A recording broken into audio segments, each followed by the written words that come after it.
What's going on, everyone? Welcome to the Season Gaming Bitcast, episode 2022. I think we're on today.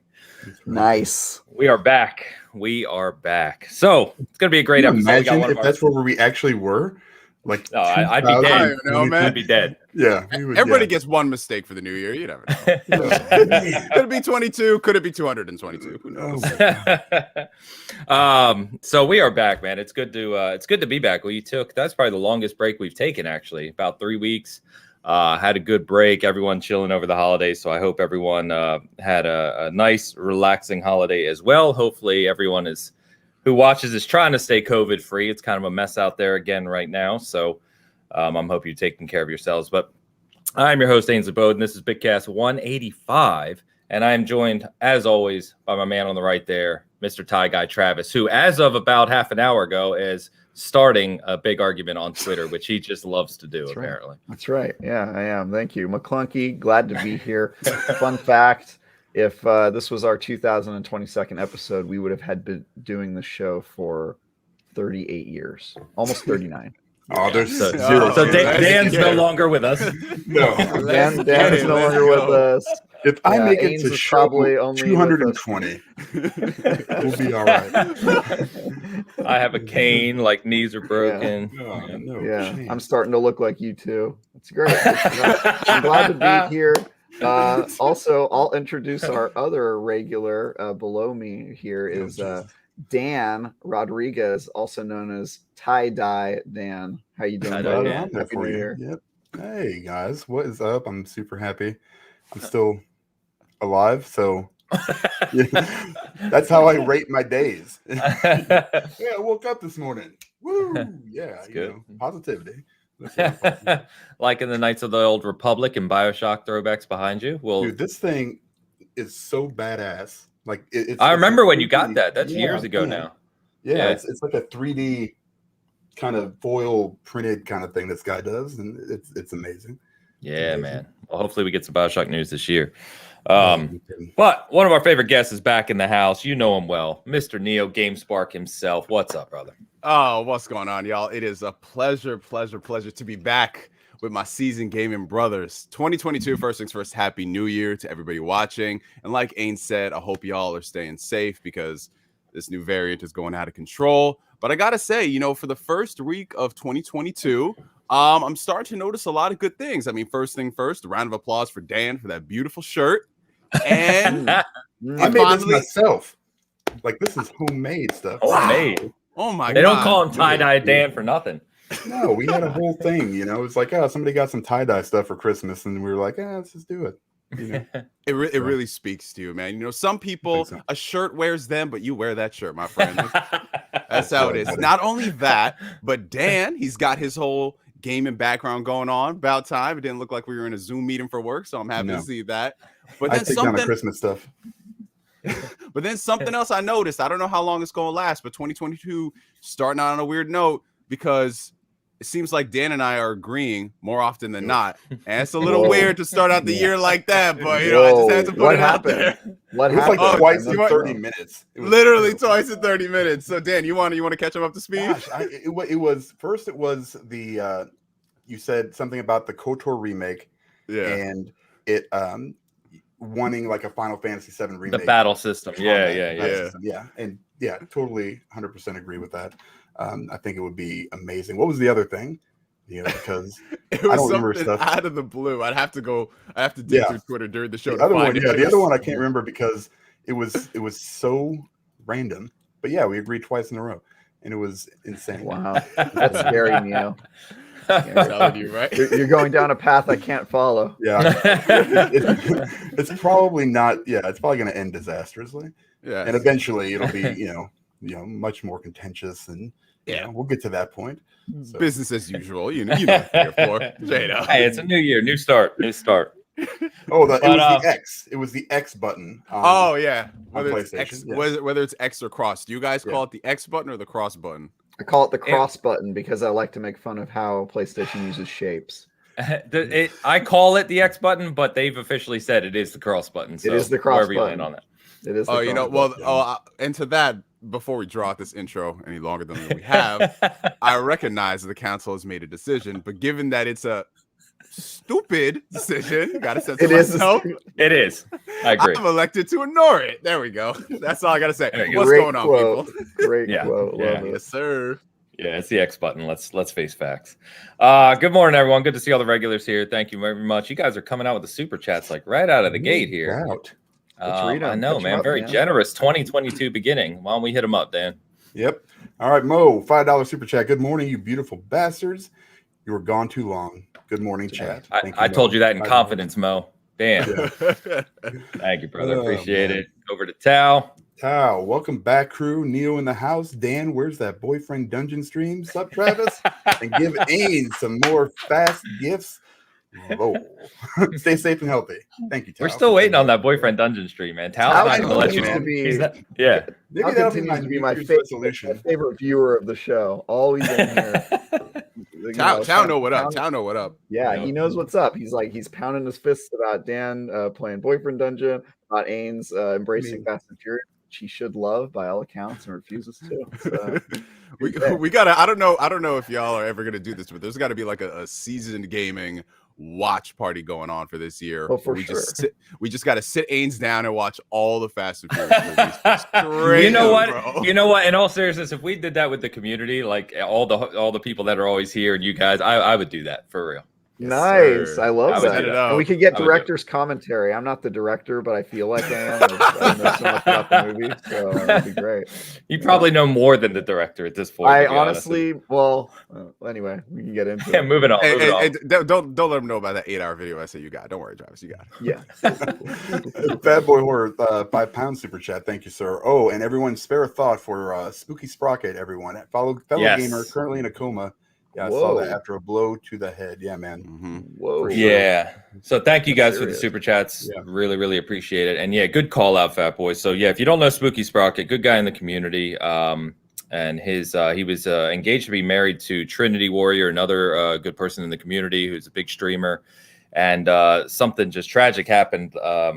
Let's see, it'll probably be early this week now, where they found he took a blow to the head. He was found unconscious. He's currently in a coma. It's not good, man. So no matter what you believe in, reach out to Trinity. She's kind of keeping everyone updated online, and just offer some good wishes, man, because it's not good. He's a young guy too, man. He's not an old guy. So something so that's crazy. Yeah, it is. So it's just a reminder for us all, right? Life is fragile. Okay, so guys, we're coming back. I wanted to kind of start with what we're currently playing, or what you played really kind of over the holidays, because as we said, we've been gone away for a few weeks now. So anything good, guys? I mean, I'm boring as hell because I have played Halo, and I've played pretty much nothing but Halo. In fact, I was trying to think if I've played any other game other than Halo, and I think I did for like an hour one night, and I don't even remember what it was. So so you're wrong, Ains. You played the Forgotten City. Oh, thank you. I am wrong. Yeah. I played the Forgotten City. I beat the Forgotten City. I beat it in one day. Fantastic game, by the way. It's actually on my top 10 of last year. So if you haven't checked it out, we got to convert. Woo. Yeah, I got all 4 endings. The 4th ending is kind of the canon ending. It's really, really cool. Very fun game, and you can beat the whole game in 6 hours, maybe 6-7 hours, something like that. And it's on Game Pass, so you have no excuse. It's kind of a mystery solving game. So think, like in Outer Worlds, where you have conversations with people and you're trying to figure out what's going on. Like it's just kind of goes in depth. So it's kind of like that, and you're trying to figure out the history of this ancient city that you've been dropped into. And it's just really engaging. Like it just kind of feeds you things moment after moment, and you kind of want to just pull on that thread and continue figuring it out. And it's really, really good, man. Really good. Yeah. It's got so many little twists. It's like little kind of things where you're like, oh, that's crazy, and then you're like, oh, that's crazy, and then by the time you get to the fourth ending, you're like, dude, I don't even know what's happening. This is like crazy. The fourth ending is like, it just blows you away. So such a good game. It's definitely wild. Wow. I never. So thank you for reminding me, though. I forgot about that. That's one of my favorite games. I forgot I played it. It was on my top 10. Yeah, that's it. Anyway, what you guys been playing, man? Neo, I'll start with you. Anything good? Oh yeah, man. I've been playing man, honestly, man, I've just been playing one game over the past couple weeks. Just one game only. That game being The Witcher 3. Yes. Whoa. Let's hear about it. Yes, The Witcher 3 for first time? Probably no, it's like my 88th playthrough, bro. Okay. Even better. Even better. Yeah, no, honestly, you know what it was? Because this holiday season, I elected to catch up on a lot of shows I was behind. So, I was watching the recent season of Better Call Saul, finishing up Ozark, Expanse, and of course, The Witcher season 2 dropped. And great shows, man. Yes. Great shows. Oh, absolutely, bro. It's just it's been beautiful. Yeah. Yes. Yeah, well, Travis, what is it? What is it, bro? What's funny is like you remind me of this other guy I knew in the games industry who was just like you. Like I got along with him really well. Whenever I'd see him at events, I'd be like, "Oh, this is my dude." And then one month during break, I saw him only posting like movie reviews, just like you. Like I just saw you posting like a ton of movie reviews. Yeah. And then when we came back from the break, he had left the games industry to go become a movie critic, and I was like, "Oh no, we lost this guy to movies." And I saw your post, and I was like, "He's only been posting about movies. Am I going to lose another good man to movies?" No, Travis, you don't gotta worry because that game, it stays in my name, man. It's never going. There ain't gonna be no NeoGameSpark, not at all. GameSpark will review movies. I'll review movies.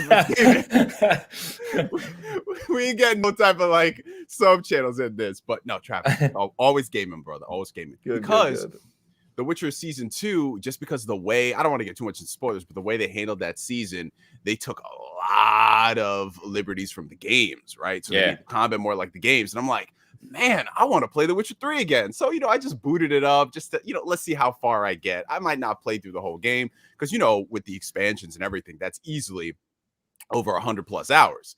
So I'm I don't want to start 100 hours. Nah, let's see how it goes. I booted up. It's 60 frames. I'm like, yep. I ain't turning this off. I sat and I played the game for, I want to say like 6 hours straight. And then I looked at the clock and it was 4 a.m. in the morning. And I don't know about y'all, but like these days I kind of prioritize my sleep more than staying up really late to play games. Cause I'd rather wake up a little early, get an hour of gaming in versus like staying up really, really late and disrupting my sleep. But now The Witcher, it brought me back to that period in time in gaming where I really used to binge games. So that was like 6 years ago. And it was beautiful, man. Like I just checked my in-game clock in Witcher 3 and I'm already at 30 hours and I just started playing it a few days ago. So that's been a lot of fun just going back and doing it. And I picked a really good time because January is a dry month for gaming. Yeah. So there's not a lot of new releases. I'm seeing a lot of folks go back and play things from their backlog, maybe replay some things. So yeah, The Witcher 3 has been the game I've been playing alongside Life is Strange True Colors and Telltale Batman. So I wanted to throw into like story-driven games, not really much engagement, finishing like 8 to 10 hours. But yeah, it's been a lot of fun. I've heard pretty good things about True Colors, man. How far into it are you? So I'm about 3 hours into the game, and have you played any of the previous Life is Strange titles? Intermittently, some kind of. I think it was 2 where I played for like a couple hours and I just kind of lost me, and then I think I played 1 for longer. I don't think I finished any of the Life is Strange games. Dan's favorite game, though. I'll let you know. God, I hate them. No, that game was great. That game's great. Of course, I'm saying with the colors of your shirt, Dan. I mean, you'd fit in right there. Straight up, bro. I got to I literally, I think it was 2. Maybe it was 2. And I think her name was Chloe. She was walking on a train track right in the very beginning. Then she goes down to some club or something, some kind of like weird club out in the middle of nowhere, and that was it for me. I literally made it down the hill, and then she started talking.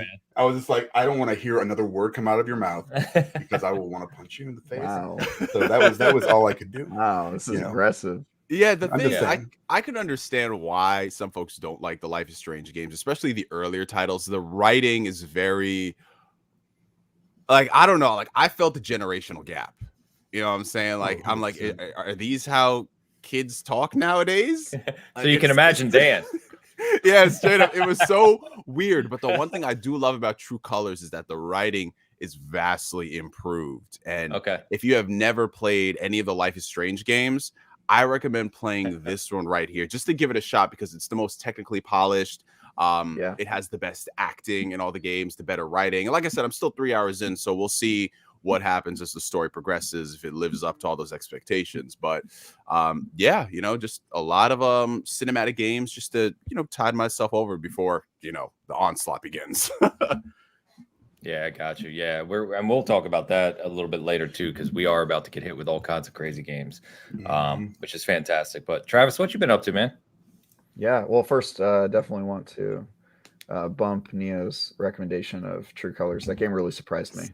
I think it is really good, and you don't have to. I've heard really played good or things. completed.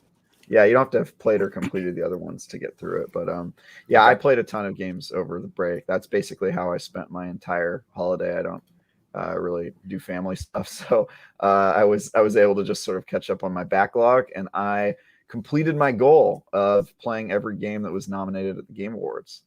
So yeah, I finished off with Psychonauts 2, which I beat on literally the last day of the year, about 6 hours before the new year.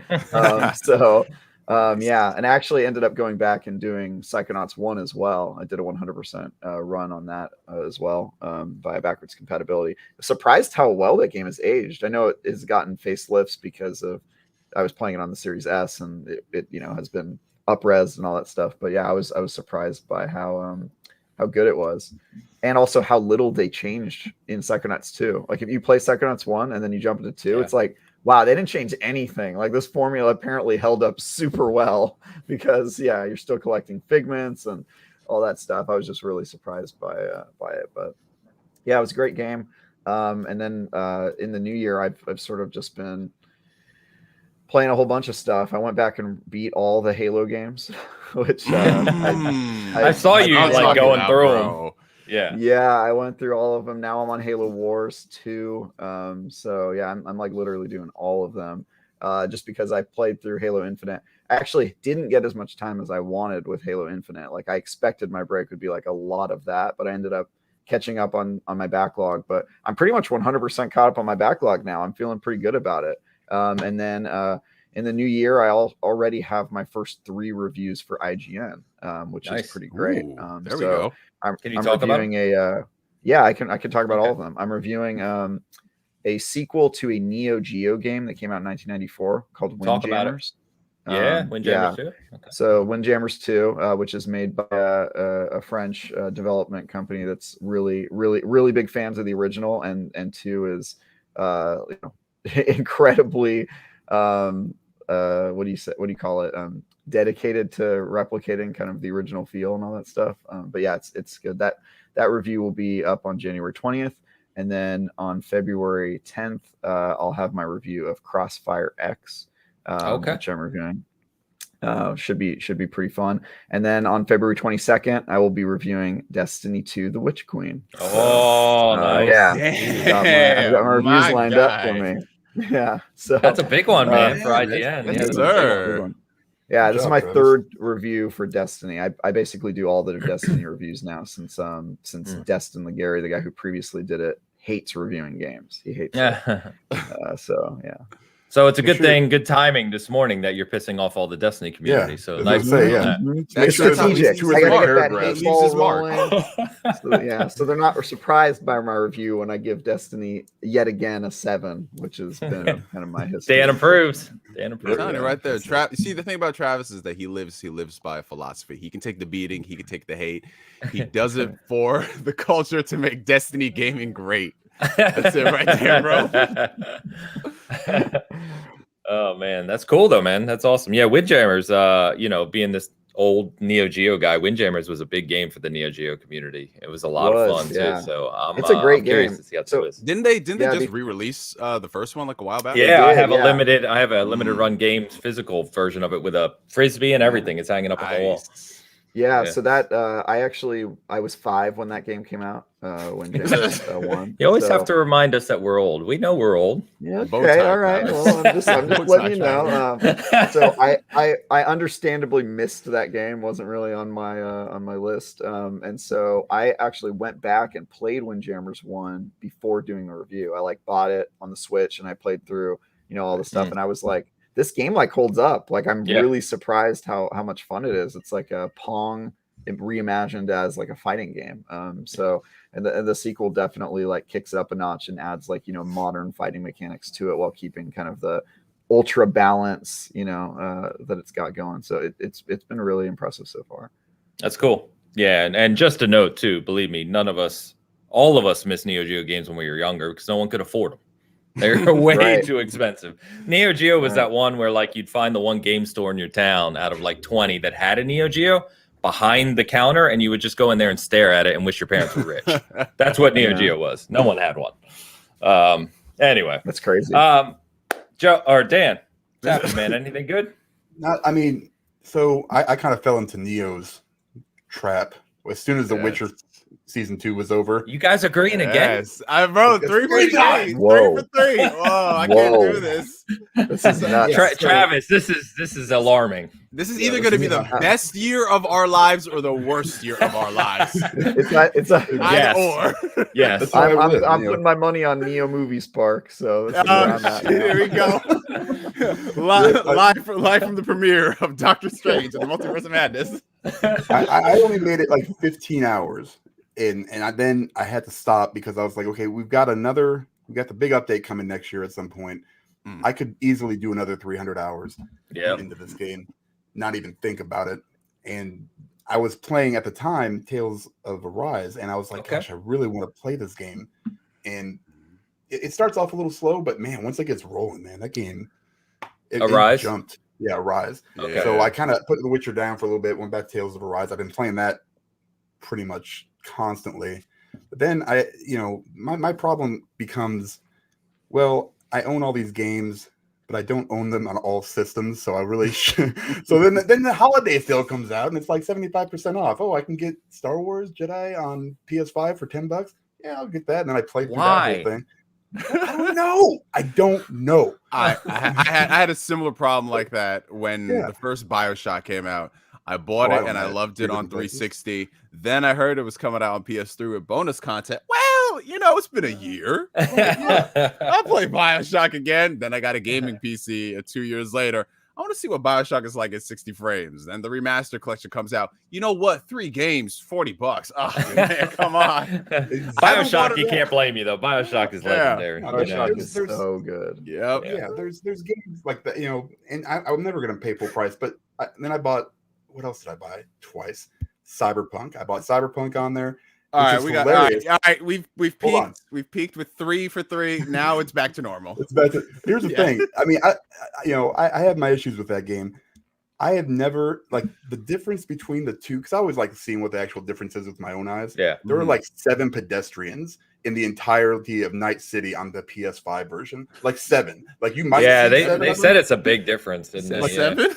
Yeah, not 7 in this area, 7 in the whole city. Sometimes they're all together, then there's one guy. It's so crazy how much of a difference it is, on these systems, and but it's still good. It still runs great, in a solid frames and everything like that. But I just kind of been jumping around a lot. But Tales has kind of been the one that's surprised me a little bit. I actually talked with Hector over at what was it, ILP, and I was like, listen, man, is it worth getting, this, all the Ultimate Edition stuff and all that stuff, because it was all on sale for really, really cheap. And he's like, yeah, but he kind of convinced me, and I've been loving it. I played the demo. It's really fun. I love the combat in it. I love the combat system. It's not like your typical turn-based stuff. It's more like it's a little more action-paced. Yeah, I tried it too. Yeah, I really enjoyed it. So I've been playing the heck out of that. Short of that, it's just been jumping back into old games for some reason, like The Witcher 3 and Cyberpunk and Jedi Fallen Order. I mean, I could probably keep going. There were so many of them that, you know, I for some reason, like, and it just keeps me for about, you know, a day or two, you know, and then I'll jump back into something else. But Tales has been kind of the one that's been constant throughout the break anyway. Tales is one of the highest rated games of the year. When I went back and looked at kind of, you know, the top 10 rated games of the year, Tales is right up there. Oh, I understand. I've heard really good things. So I played the trial and I really liked it. I'm always weird on JRPGs because it's like I love some of them and then others I can't get through. And I really enjoyed what I played at Tales, so I need to make time for it. There is some cheesy dialogue for sure. That's a JRPG. Yeah, it's got some of those JRPG tropes where it's just like, you know, you see the guy and he's just like, oh, you know, and it's just like, whoa. I will say this much as someone I've played Tales basically my entire life. This is the one that's got some of the strongest writing and less tropiness, and the storytelling that I'm not going to really spoil it, but Dan knows what I'm talking about. They go to some dark places in this story, and they don't shy away from those things. It's not like one of those, hey, we're doing this thing, and it's like surface level face value. It's like, no. We're doing this thing, and these are the consequences for this thing and how it affects people. Trauma the video game. That's all I can say. That's good, man. That's good. All right, guys. Why don't we get into our main topics this week? And I wanted to start off with kind of one of the biggest announcements of the week, but tie it into a couple things really, which is PlayStation announcing PS VR2 and what it means for, you know, obviously PlayStation, how it compares with other virtual reality headsets on the market. If you weren't really aware, and we don't cover VR2 heavily here, but if you weren't aware, like VR, especially over the last several months, has really seen kind of a, you know, the explosion that I think VR fans have been waiting to see for a while. The Quest 2 has been you know, the sales of the Quest 2 has really gone through the roof. A lot of new people getting into VR. And I guess PlayStation just felt it was a good time to capitalize to say, hey, look, reminder, we've got an update to VR coming for PlayStation 5. And they got their specs out there and their stats that basically, you know, wanted to show people that, look, this is going to be a high-end unit. Because I think the conversation around PSVR, the original unit for the PS4, had always been, it's fine, but it's an entry-level unit, right? It doesn't compete at the same level of kind of the Oculus units, the Vive, et cetera, the PC equivalents. And I think that VR2 from PlayStation is doing exactly that. It's going to be a high-end VR unit, excuse me. In fact, sorry for our audio listeners, but I'm going to pull up this comparison that IGN did. Just kind of looking at some of the stats. And if you look through this, you can see how well it stacks up against the Quest 2 and the Valve Index even. You know, it's an OLED screen. It has eye tracking, which is the only unit with eye tracking. Strong field of view. They did say that it's going to have a single cord to the PS5, but everything else is wireless, which was one of the big complaints about PSVR originally. But it's, you know, it's a high-end unit. They didn't give pricing or release date yet, but we can expect that, you know, many people are kind of estimating, you know, $399, maybe $300 if PlayStation really wants to take the hit. But okay, no Travis way. Doesn't seem to agree with that. But no way. But you know, I wanted to get your guys' thoughts on a couple aspects here, right? Because I'm very excited about it personally, and I want to see what PlayStation can do with next-gen VR or kind of new-gen VR with the PS5. But, you know, there are the kind of comments of, you know, PS5 is already very hard to get a hold of. The chip shortages aren't ending anytime soon. They're tying this whatever priced unit to another $500 unit that is hard to get a hold of. What does that do from a market space? Are they going to have enough developer support and first party support to create games that you really want to play on this thing? So guys, I'll get your overall thoughts. PSVR 2, do you like what you see? Are you interested in it? And what do you think about its viability in the console market space compared to, say, PSVR 1, which kind of, you know, it did okay. It did well. It was the best-selling VR unit, but it's not like it blew away the market, right? It wasn't a largely mainstream thing. So, Neo, I'll start with you, man. Yeah, of course. So I'm probably going to have like the shortest to say on this because I'm not really someone who's that interested in the concept of VR. I mean, I like the idea of it. I've messed around with PlayStation VR, Oculus. Basically, at any time I can go to a friend's house who has a VR unit, or I go to a convention and they're like, hey, come check out this game, I always like to see what it's all about. And I like VR, but my whole thing, everything comes down to a value proposition. And for me, spending whether it's $300, $400, or $500 on a headset when there's not that much software available, to me, it kind of makes it like, all right, this is a luxury. And yeah, we can look at a lot of things like luxuries, but for me, when I see the list of games or experiences there, it's a really narrow list. So VR is always going to be a tough sell for me as a consumer. Okay. However, if I'm looking at it objectively, PlayStation VR2, from a technical point of view, looks phenomenal. Like, they're doing a lot of the right things that need to be done. The fact that it's not 100% wireless, I'm not sure if the masses are going to gel with that, because, you know, when you have something like the Quest 2, and I think the reason why the Quest 2 has sold so well is that it's literally just take it out of the box, put it on, you're good to go. Like, that's a very easy sell for people. Standalone unit. Yeah, versus the original PlayStation VR, where you had to have the console, you had to have the camera, you got to have the Move controllers, you got to have the unit, you got to have all the wires, you got to have the little dongle box, you got to have everything. So it's literally, my best friend, he said it best. Like, I literally, it's like an all-day activity when I have VR. Like, I have to set everything up like I'm recording something for a YouTube video. I was like, wow, that's crazy. But you know, to combat what I've heard from some folks saying, why are they focusing on the VR when no one can get the base PlayStation 5? They've been developing this VR for years. Yeah. And no one could have ever anticipated the supply chain shortage and how it's affecting the world. So regardless, you know, these games still got to get made, and this tech is still getting made.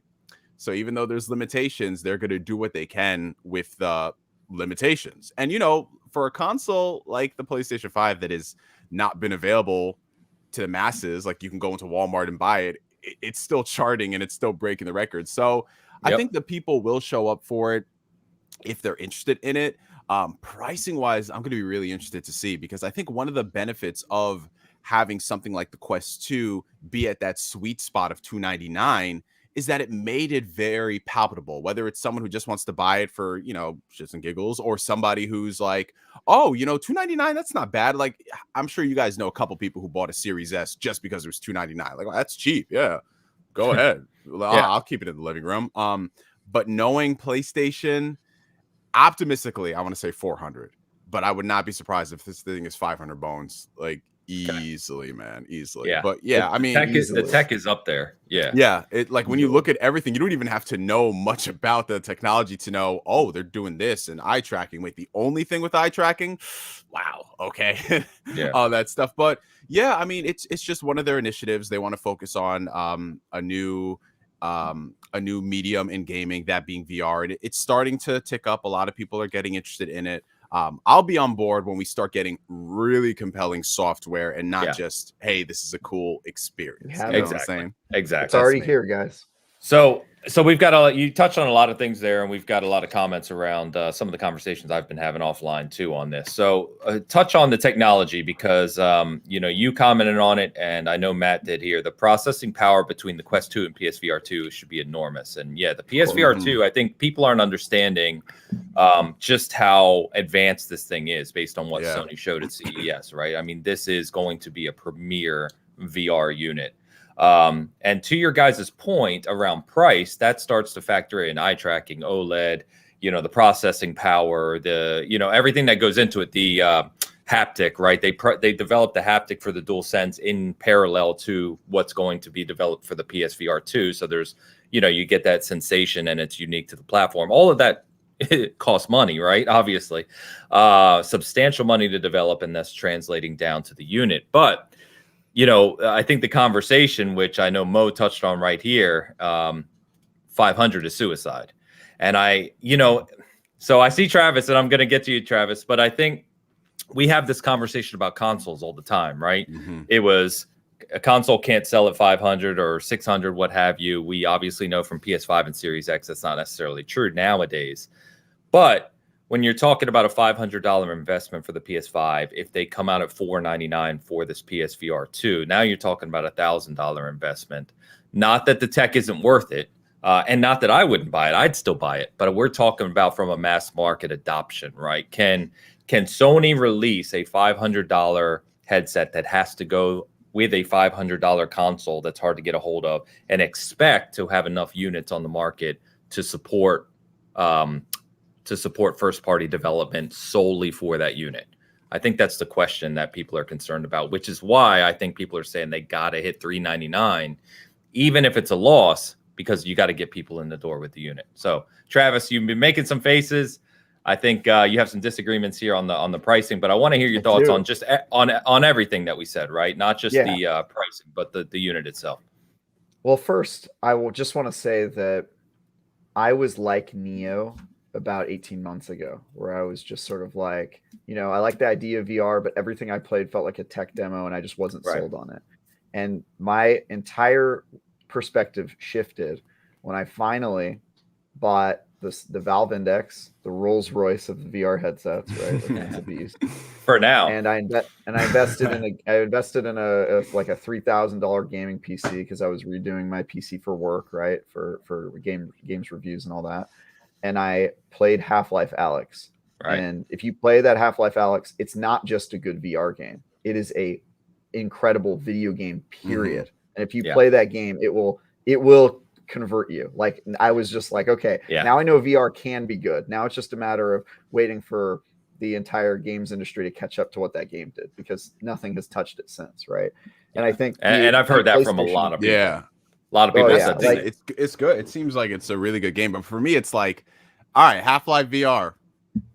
What else? Exactly. You know what I'm saying?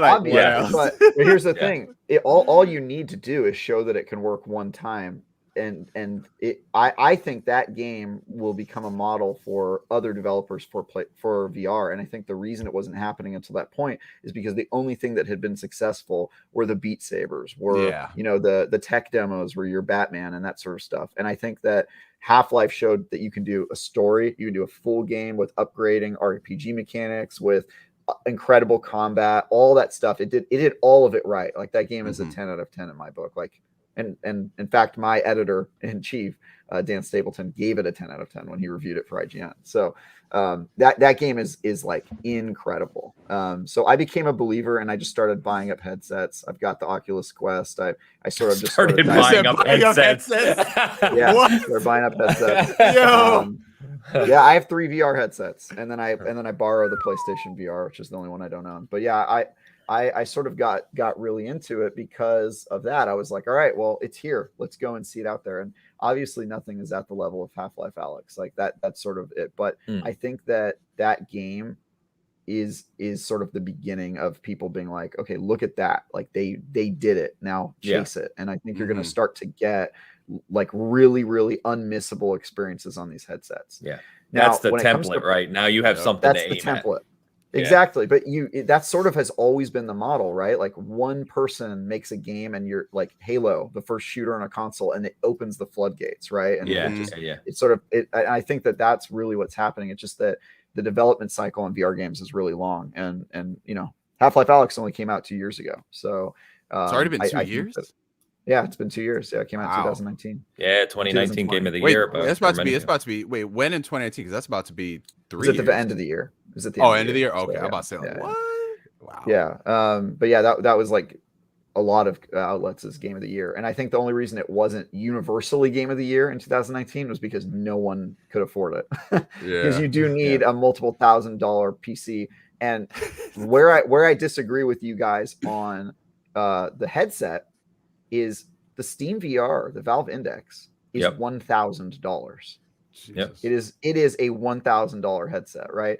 Now, in my opinion, the Valve Index is still going to be more powerful than the PlayStation VR. The PlayStation VR probably will have it has a better resolution on the face, but it's missing key things. It's missing anchors that help control the room, right? They're like these little things that you put on the side that scan the room, right? It doesn't have that. I've seen the controllers. If they're still using those Move controllers, I don't think that's going to cut it at all. The Valve Index's controllers are incredibly good. I thought they were using brand new. I thought they're using brand new controllers. They're not using the Move. I think they are using brand new controllers, but at least in the images we've seen, they look sort of like the old ones. At least from what I've seen. We'll see if they surprise me. But the Valve Index has these really unique controllers that stick to your hands, so you can open your hand and it still is on your hand, right? They like tie in, and then when you close your hand, the controller has touch screens on the controller, so it knows if your fingers are up or down. So if you're grabbing something, you reach out and you grab it, and when your hand's on the controller, it means you're closed around whatever object you have, and that's really useful because it means you can pick up an item by holding the controller, and then you can let go and drop it. And that is like part of the user experience that I think makes it incredible, right? Because in Half-Life, you're like grabbing ammo out of your bag and loading your gun, and it like everything that it does is so incredible. So I think Joe gave us the very technical breakdown of the controllers. He said they're brand new with motion sensors for your fingies. Perfect. There you go. There you go. So it sounds like they are doing the motion thing. So really, the only thing the PlayStation VR isn't beating the Valve Index on are those third-party trackers, which I think they will probably sell as an add-on. And I bet you if you buy it in a bundle, it'll be very close to what the Valve Index costs. It'll be like almost $1,000 probably. Jesus. Even if they're taking it at a loss, right? So I think PlayStation's brand has basically always been about competing at power, right? And people point to the Quest 2 as a success, and it definitely is a success, but it's a very different success from the Valve Index and from the HTC Vive and all that stuff. Is that those headsets are made for different types of games and also different types of consumers. And I think that the people who buy those headsets, they know what they're getting into, and it really is like a leap. But it is not for everybody. I don't think PlayStation is hoping to sell millions of these units. I think that they're looking at the PlayStation VR 2 the same way that Xbox looks at the Series X, which is it's not for everyone, but the people who want it really want it to be at this level. And I think that you have to do the same with VR if you're going high end. There's two schools of thought. There's the Oculus Quest, a fun little toy that can do some fun experiences, but it doesn't really hold a candle to what high end headsets do. And then there's the high end, and if you get into that, you really like know what you're doing, right? And I trust in PlayStation's ability to create experiences that make the PSVR2 worth that investment. So I'm expecting $500 at a minimum, personally. Okay. I think it'll be $500 for the headset and the controllers and all that stuff. And then I think they'll probably sell those motion tracking anchors as an add-on. That'll probably be like another $200. So maybe $700, $800 all said and done. And I think people should probably be prepared for that, because the Valve Index is a very expensive headset, and this comes close to that. So I would be very surprised if it wasn't. But I think PlayStation's big disadvantage is the Quest, for all of its lack of power, it's got the exclusives. It's got a lot of exclusives. It's a machine made for exclusives, and that's because that's all they focus on, right? Facebook isn't in the console market. They just make VR games. And on the other side is Steam, the Valve Index, which is sort of an open source. It can play any VR game that you can play on PC. You can use that headset, and it doesn't have a walled garden like PlayStation does. PlayStation's big Achilles heel is going to be content, and I don't think they're going to have a lot of it because they don't have a ton of studios dedicated to doing it. I think they'll have ports from the Quest that aren't exclusive. I think they'll have stuff that comes from Steam to PlayStation, but I think that the thing that could kill them is if they don't support it with enough software. That's going to be brutal, because it's the thing that they missed on PlayStation VR1. If you play that game, that console, like it's also low end. It's probably the most low end headset, honestly, from what I've played. That one makes me throw up, and I'm one of the people that doesn't really throw up from headsets. I reviewed a VR game on PlayStation VR and threw up like twice, and had like I was like messed up. Was it because I remember one of my friends, Broken Games HDR. He was playing PlayStation VR. What was that, E3? And I think it was Riggs, one of those like combat games. And he was saying like after I think 15-20 minutes, he said like my stomach was about to fall out of my that motion just gets to you. What's weird is it's not a stomach vomit. If you vomited from VR, it's a headache vomit. Have you ever had your head so messed up that you threw up? Like it's way worse. Like I would way more rather have like an upset stomach and throw up, but like it's like your brain is so feverish that you throw up. And for me, it wasn't like 15 minutes. It was the fact that I had to review the game. If you review a game, you have to play it for dozens of hours, right? So I was in a VR headset. Well, for like depends what outlet you work for. Right. Oh, I booted up the main menu. Here are my thoughts. He chose violence. James chose violence today. Yeah, well, so I'm playing it for dozens of hours, and it was like, after 4 hours in the headset, especially with PSVR, has really low resolution, the first one, and it also has really bad frame rate. And so if you're doing full motion, it does. It messes you up, dude. It messes you up so bad. I played Half-Life Alyx for like 3 days, and I was like, I want to go back in, like, give me more of that, because that game, if you're not playing full motion, it really doesn't. It's not a kind of hurtful game. But yeah, I'm really looking forward to PlayStation VR going down this path. I think they can kill it. I'm worried about software. I'm not worried at all about price. I don't think that they plan on selling this to everyone, and I don't think they have to be successful. There's definitely a model for that. But Oculus has got the games. Valve Index right now has the platform and the tech advantage, and PlayStation would have to do everything perfect to be really successful with this headset. So I'm super curious. I'm a believer in VR now. I'm a hesitant believer, though, because I'm not one of those guys who likes to put on the headset and goof around and play tech demos. I don't understand people that play that. I don't watch Netflix in VR headsets like some people do. I think that's psychotic.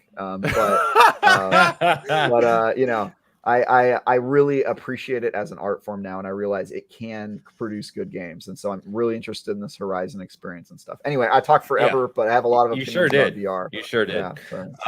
No, all good points, though. All good points. And there's a lot of comments that are commenting on things you've touched on, so you may want to kind of scroll up and read through those while we hear Dan's thoughts. So, yeah, just a couple things real quick is content is always going to be king. And PlayStation needs a draw to PSVR2, even to get some Sony fans invested, I think. And I think that's why they showed Horizon, was it Call of the Mountain, I believe it's called. And there were a few developers I saw on Twitter that have worked on the game who said that this teaser doesn't really give you the best kind of example of what the game is. They said it is a full AAA VR experience. So I'm excited to see more on that, because Horizon, as we used for the thumbnail this week for good reason, right? Forbidden West is coming. It looks absolutely staggeringly good. I think it's going to be another massive first-party hit for PlayStation. If they can come out later this year, whenever VR2 is going to release, and have a AAA Horizon experience tied exclusively to their VR unit, after the kind of greatness of Horizon Zero Dawn's already cemented, and now Forbidden West would be cemented, that's a big draw. Now, to Neo's point, one game is one game. If it's one experience, that's not enough. They have to keep producing content. But at least they show from a first-party perspective that they're invested in it. So, Dan, we've been going for a while. I know you, like me, I believe we bought PSVR, the original unit, at the same time. Me, you, and Bert. Literally. It was on sale. Yeah, it was. They had it was the $199 sale with Moss and Astrobot. That's right. Yep. We bought it all at the same time. That's when everyone bought PSVR. No one bought it before that. That's true. That was it was the version 2 of the headset. They were kind of trying to push it that it was that holiday season sale. And I did a couple years ago. A couple reviews for the site. You did. Blood and Truth was a game that was pretty big. But anyway, I wanted to get your thoughts here, because I believe, if I recall correctly, too, your sons kind of get into some of this. Yes. So you've got a little more experience with it than I do. Right. We have the Oculus Quest 2, and then my oldest son has it's one of the Vives, but he's got the thing with like the belt and the ankle things and like all the sensors and all this other stuff that he's got all over his.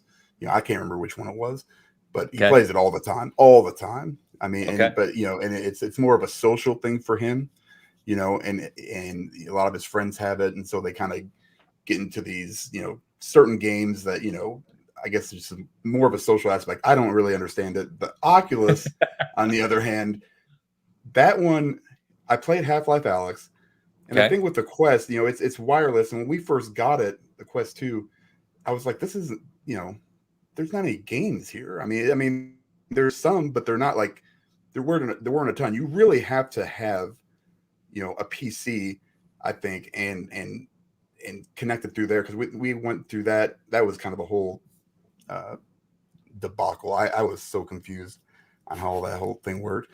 But shout out to Wall of Bill.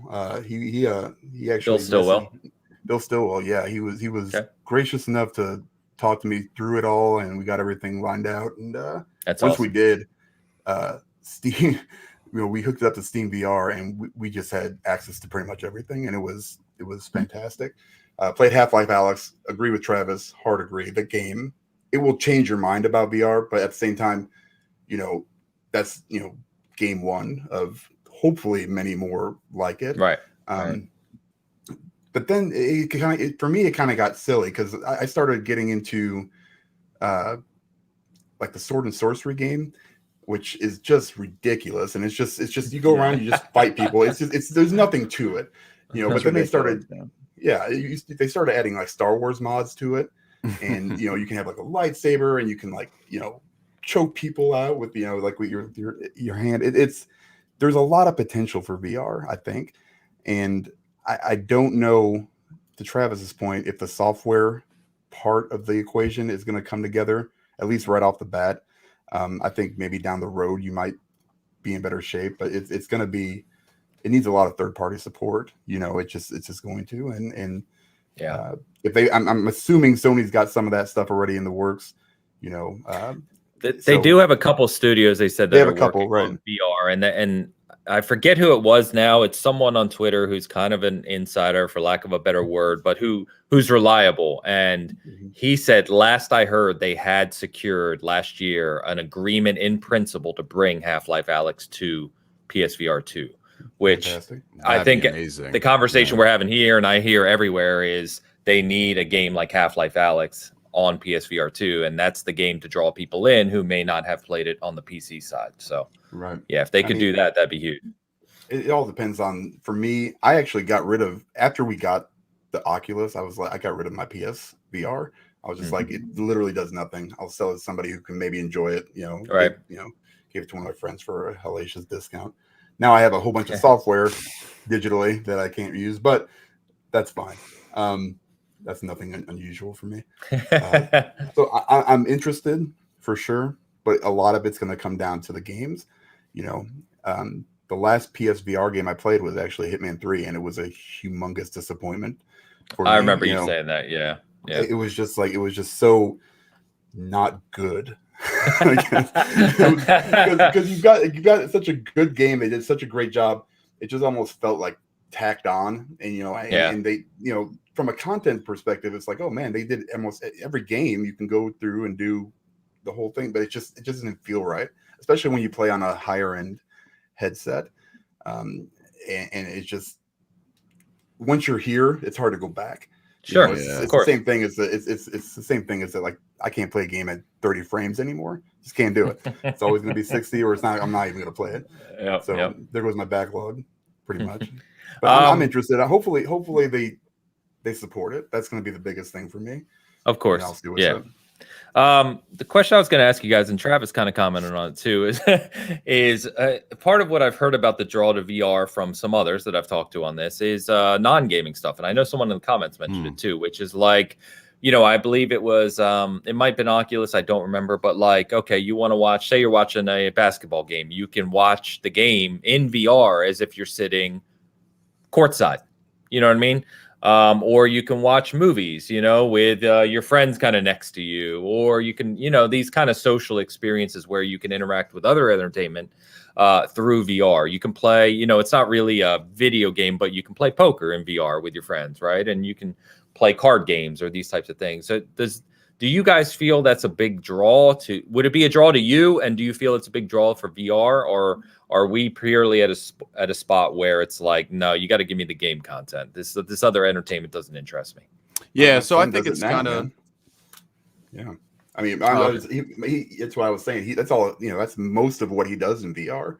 Is your son? The social aspect. Yeah. Okay. A lot of it's, I don't know if it's VR chat or whatever they are. That's where him and his friends kind of use that as like a gateway to other things, either watching movies together, having a game night, or doing, and that's how they start off. And so I can see that going forward, kind of Ready Player One-ish, where, if that's the direction that, Facebook or Meta, whatever the hell they're called, wants to go to, whatever. I mean, I won't be there anytime in my lifetime, to where that's something that's like a normal thing, but I can see it for sure, having, the problem is, you got to invest in the hardware, right? Like, you're talking $400 to sit at a basketball game. I guess that's a good deal. Yeah. Hey, courtside tickets aren't expensive or aren't cheap. I'm sure. Yeah, that's true. I guess it pays for itself in the long run if that's what you're really doing, but it's still not the same as getting smacked in the face with a basketball that goes out. Whatever. By the way, Dan, your camera is looking like you're on PSVR1 right now. It's that resolution. Whoa. It's not super sturdy. Yeah, but to piggyback off what Dan was saying, I mean, yeah, I personally, as someone who doesn't really see that much software available, all I'd have would be those experiences, that super casual stuff. But the way I look at that stuff is it's kind of like 5-minute entertainment. Like, yeah, it's cool. We can get the VR units, play poker, or we can walk around this simulated city. Like that stuff is cool. But I do think that the content is going to be king for mass majority adoption. Like you could do that for something like the Quest 2 because it's at a reasonable price point for general population. But if you're spending like $500+ on it, you expect a little more than, hey, let me just look out, like I can see somebody behind me. So I think obviously content is going to be king. The best analogy I could say is you're building a cake. You don't want the icing and the sprinkles to be what people care the most about. You want to have them on there for people to experience it and just like, oh, this is a complete package. But the cake is what matters. I like it. We're gonna save that analogy for future topics, I'm sure. The cake is what matters. I literally eat ice cream out of the tub, though. I mean, like you just. Dan, we can't use the you for this analogy. The icing. Dan would eat icing. Yeah, I think there's a place for VR outside of gaming, and there's especially like a productivity VR push. Like I happen to know Oculus is working on that. Like they're working on headsets that cover less of your eyes, so that you can basically like work on them and use them as like a monitor and that sort of stuff. And I think that there is a place for that sort of development, but games are what has driven a lot of technological development, and they're also the main reason that these things exist, especially on PlayStation VR. Like, I was just going to say, to your point, PlayStation has a good focus on games. Yeah, exactly. And so I think that that's always going to be the thing that is at the cutting edge and the thing that develops it. And to Neo's point, it's also the reason we're all here, right? It's the reason that VR headsets wouldn't exist if they were just for productivity or just for hanging out. In terms of the hang out with friends thing, I view that a little bit like Zoom. It's cool when you have to do it, but it'll never beat face-to-face interaction. And I think, once the pandemic's over, I think people are really going to be burned out on having digital interactions, and will probably prefer to just go and hang out, right? So I don't really see that as something that's going to drive a lot of sales, especially on the high-end VR headsets. And so Neo's exactly right. Like that's not the reason you come to the platform. Of course, I disagree that there aren't experiences to draw you there. I think that there's more coming every day. I think Half-Life Alyx proves it's there. I think Horizon's going to be big. But yeah, there are some experiences on PlayStation or on VR that you guys would be impressed by. It's just you kind of have to search for them, and even if they're really good, they don't get a lot of exposure because so few people can afford to play it. I mean, there's the cost thing, there's the setup thing, there's the fact that not a lot of people have space in their house to actually have to play a VR game, especially with full body movement and all that stuff. There's just a lot of barriers of entry, and I think that's always going to be its Achilles heel. So yeah, very good points. Joe had to go and do it. Who's going to be the brave one to mention Pornhub VR? We're going to leave that. We're going to leave that off the show for now, Joe. We're going to leave that off the show. We're family friendly, but no, Dan, no, no. The floodgates are open. Platform. I get it. I get it. Hey, y'all remember that PlayStation After Dark, though? No, the OGs, no. Yeah. Well, it's probably going to be. We talked about Uno on Connect previously. We're not going down this route again. Well, I saw lots of people say that when that app came out on the PS4, it basically determined the winner of the generation because that's how the Blu-ray won over the HD DVD, right? It was true that porn chose to use it. So yes, it has. It has determined the fate of many platforms for decades. It definitely is a factor. Yeah. Shout out porn. Cannot be ignored. Dan, see? I'm just waiting to wake up one morning. I was just trying to break it down. Well, we know you were trying to break it down, Dan. Wow. Pong has a good comment here, which is kind of what I was alluding to, right? Is for someone who's not, I think Pong said earlier that, VR is one of those things that's kind of like he appreciates it, but to Neo's point, like appreciates it, can see it, but isn't just hugely interested in it. But Pong says concerts, sporting events, movies, plays. Give me the option to travel the world, buy tickets to events with the best seats. I'd be interested in getting VR, and that's kind of what I was alluding to. Is not just those simple things like, oh, I can watch Netflix with a friend, but things that we've seen video games try to replicate, right? Like you remember what was it, Assassin's Creed, where they did the history of Egypt thing through Origins. Remember where they had like that teaching thing, and you could learn and walk around the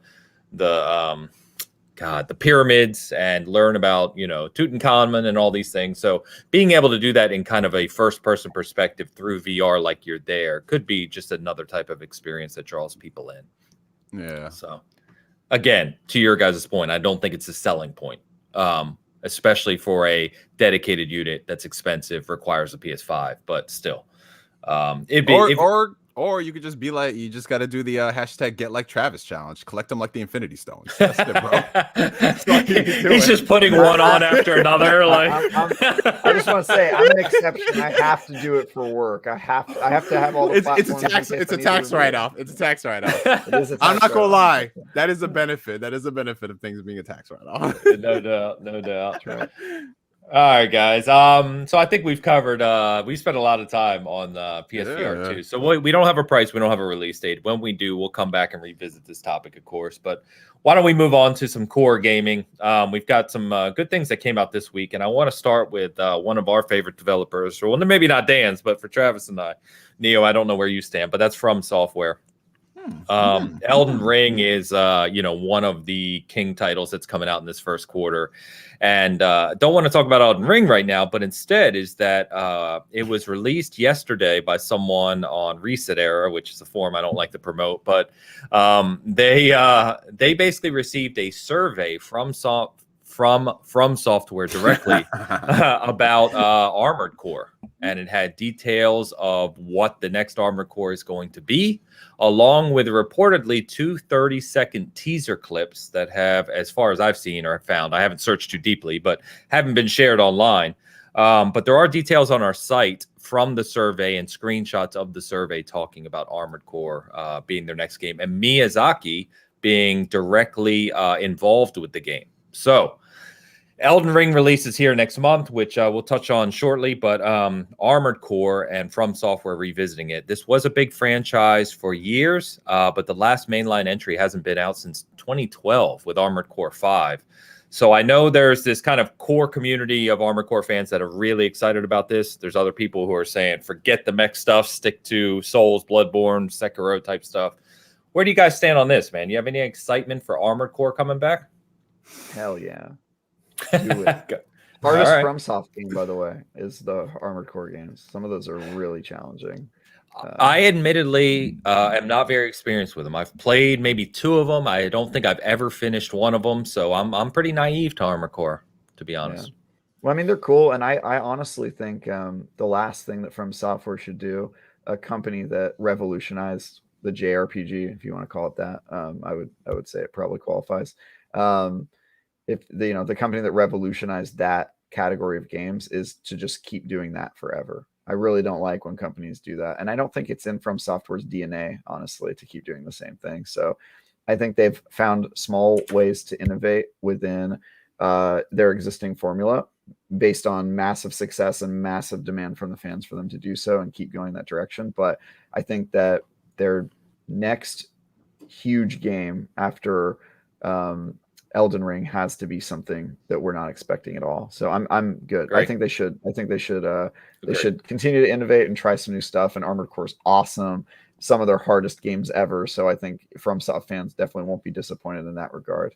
But yeah, I want them to do new stuff. I completely agree. In fact, I was talking to someone about this the other day, but if you look at even their kind of Souls-ish games that we like to talk about, they do new stuff, right? Like he's not traditionally a big fan of sequels. I think they kind of did Souls 2, which wasn't even Miyazaki, as we know. And then it feels like Miyazaki felt he had to wrap that up with Souls 3 and did. But as you know, then they did Bloodborne kind of in parallel. Then they did Sekiro. Now they're moving on to Elden Ring. They like doing new things, even if it shares concepts from other games in their portfolio, which obviously isn't unique to From. But even in the comments here, cool kill, good, happy new year too, brother. He said Armor Core is fire. Steve, give it to me. Tao, Armor Core, let's effing go. So I've seen a lot of hype on this announcement of Armor Core, and we put that on our site yesterday morning, and there was a really strong response to it. So it seems like there's a big community support for revisiting Armor Core. So. Absolutely. Yeah. I mean, I've only ever dabbled in Armored Core. I mean, collectively, I think I probably have maybe 10, 15 hours in the franchise. So I can't really speak too much on it, but it's one of those franchises that it has its fan base. And the thing I kind of miss about a lot of developers is a lot of developers back in the day, they didn't used to be one-trick ponies. And I'm not saying this in a derogatory sense, but they had a lot more creativity. It was very often to see developers tackling two different genres simultaneously. And then for whatever reason in the past 10 years or so, they've isolated it to just one. And obviously that has to do with the rising cost of game development and resources and, people getting burnt out by management at the time. So it's like, all right, let's just focus on making the best game we can rather than doing what we did before. But I think the Souls series, it's had its time in the spotlight. People love it. Like the dedication of the community to From Software is so strong that I think they can afford to take a risk on bringing back Armored Core to have people interested in it. So I'm all for this, especially if they, give it like a fresh coat of paint, maybe take some of the feedback into the account for the older games. Because I'm seeing some people in the comments are like, yeah, bring back Armored Core, but make it more like these games in the series versus those. So yeah, I'm all for that. I think diversity in the game community is great. It's kind of why I'm hard on Microsoft for having like game specific studios. Like you have the Coalition that only works on Gears of War. You have 343 that only works on exactly. That's changing now. But like for them to only work on those things, which for some studios that's what they want to do, by all means. And if you're good at what you do, who am I to stop you from creating the next best thing? But as we've seen, like Guerrilla was able to go from Killzone, and then now they're doing Horizon, and just the hype for Horizon versus Killzone, there's no competition whatsoever. So yeah, I'm all for it if From Software wants to get back to their roots, or if this ends up being like a non thing entirely and they're actually working on a new IP, I'm all for that too. Cool. Eric out here choosing violence. Chrome Hounds is better. Oh, let's go. I don't know about that. I'm not educated enough on Chrome Hounds or Armor Core to speak to that, but you can deal with the comments. Mech games are cool, though. I think we can all agree. Mech games are cool. And Tao says, and this is a fair point too, is he says it's what he knows from Software 4, right? Before Souls got big in the past decade, Armor Core is a much older franchise for From, and it's what people loved from Software 4. Jesus. From and for constantly. But yeah, I think I think it's interesting. Dan, are you Armor Core? Did you ever kind of get into them? So the first one on PlayStation, the original. Oh, you're going way back. PS1. Yeah, one of my favorite games in that system. And then I didn't really equate From Soft to Armored Core. It was just like, hey, this game's really fun, and I'm really enjoying myself. And then after that, I kind of just let it kind of go, and now I'm all for it. If they do it right and it's, a well done version of this, as any game really, I'd much rather have that than, another Souls game. Hey, you watch your mouth. I got it. All right. So we need to do a deep dive into this lore, as a lot of Dark Souls fans love to do. Yeah, you got to explain to me what's this fixation with the Souls series? What is it, Dan? I don't know what the fixation. Oh, he doesn't know. That's Travis. I have no idea. That's Travis and me. No idea. Is it about the game? Do you not like how it's just boss fights? Do you not like the? No. Okay. So it's I've gotten to a point now in my gaming hobby habits that I don't have time to get good at anything. Because I may not have that much time left. Who the heck knows? So I like to, I like to enjoy what I'm doing. I don't like getting frustrated. So I just, I stay away from that. And to me, those games are all pretty much the same, except, a little bit updated graphics, or maybe, like in Sekiro, it's or Sekiro, however you say it, it's a different setting. It's still the same game. Elden Ring is going to be kind of the same thing for me. Hey, I'm hoping. Dan. You're out of your element here. You're out of your element. He said everybody he I've would watch talked your to about jaw. this has said, like I play the games for the story, and I can't even get a story because I can't even get past the first campfire. So and then I'm also told that some of these stories are more lore based, and you really have to kind of go look for these things. Yeah, and I don't have time for that kind of stuff. I'll say this much: I don't play the Souls game. I'm one of those people. I'm not really into the Souls lore like that. I'm like, all right, let me just play this for the great gameplay, the boss fights, the music. Sure, that stuff is great. I appreciate that stuff. I think it's a cool genre, and I think people. I understand why people like it. It's just not my bag. Because I'm not. You're bringing in comments from all over the place. Yo, here, cool kills comment. That was me. That was me on the first episode. I'm like, I'm so confused. It's the same game. Oh man. Going back to Armored Core, Pong mentions that the rumor is the next From game would be a PlayStation exclusive, and apparently, Xbox and PlayStation have reportedly, anyway, signed a deal with FromSoft for exclusive games. Now, where Armored Core lines up, if it does line up, we don't know. But as we always say here, when you own everything, it doesn't matter. Oh, I know what they're doing for that Xbox game. Yeah. This imagine if From Software is making a PlayStation exclusive, how upset everyone would be if it wasn't Bloodborne 2. I hope to God it's not, just so I can look at Mr. Badbit and go, nah, you know what they're gonna get? You know what they're gonna get? You know what they're gonna put on PlayStation? They're gonna give the PlayStation gamers a sequel to the most underrated Xbox 360 game from Software, Ninja Blade. There we go. That's it. Ninja Blade 2. Oh my gosh. All right. Well, I mean, again, Armored Core seems like there's a lot of hype for it. I'm excited for it. If you need the details from that survey, like I said, they're on our site. So check them out and let us know what you think.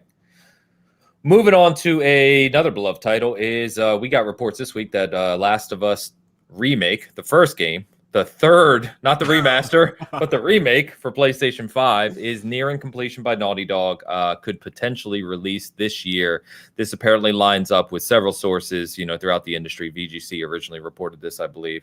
But, we often joke, I think, as a community about remasters and remakes, but Last of Us 1, in my opinion, is one of my favorite games of all time. I think it's one of the best story-told games of all time.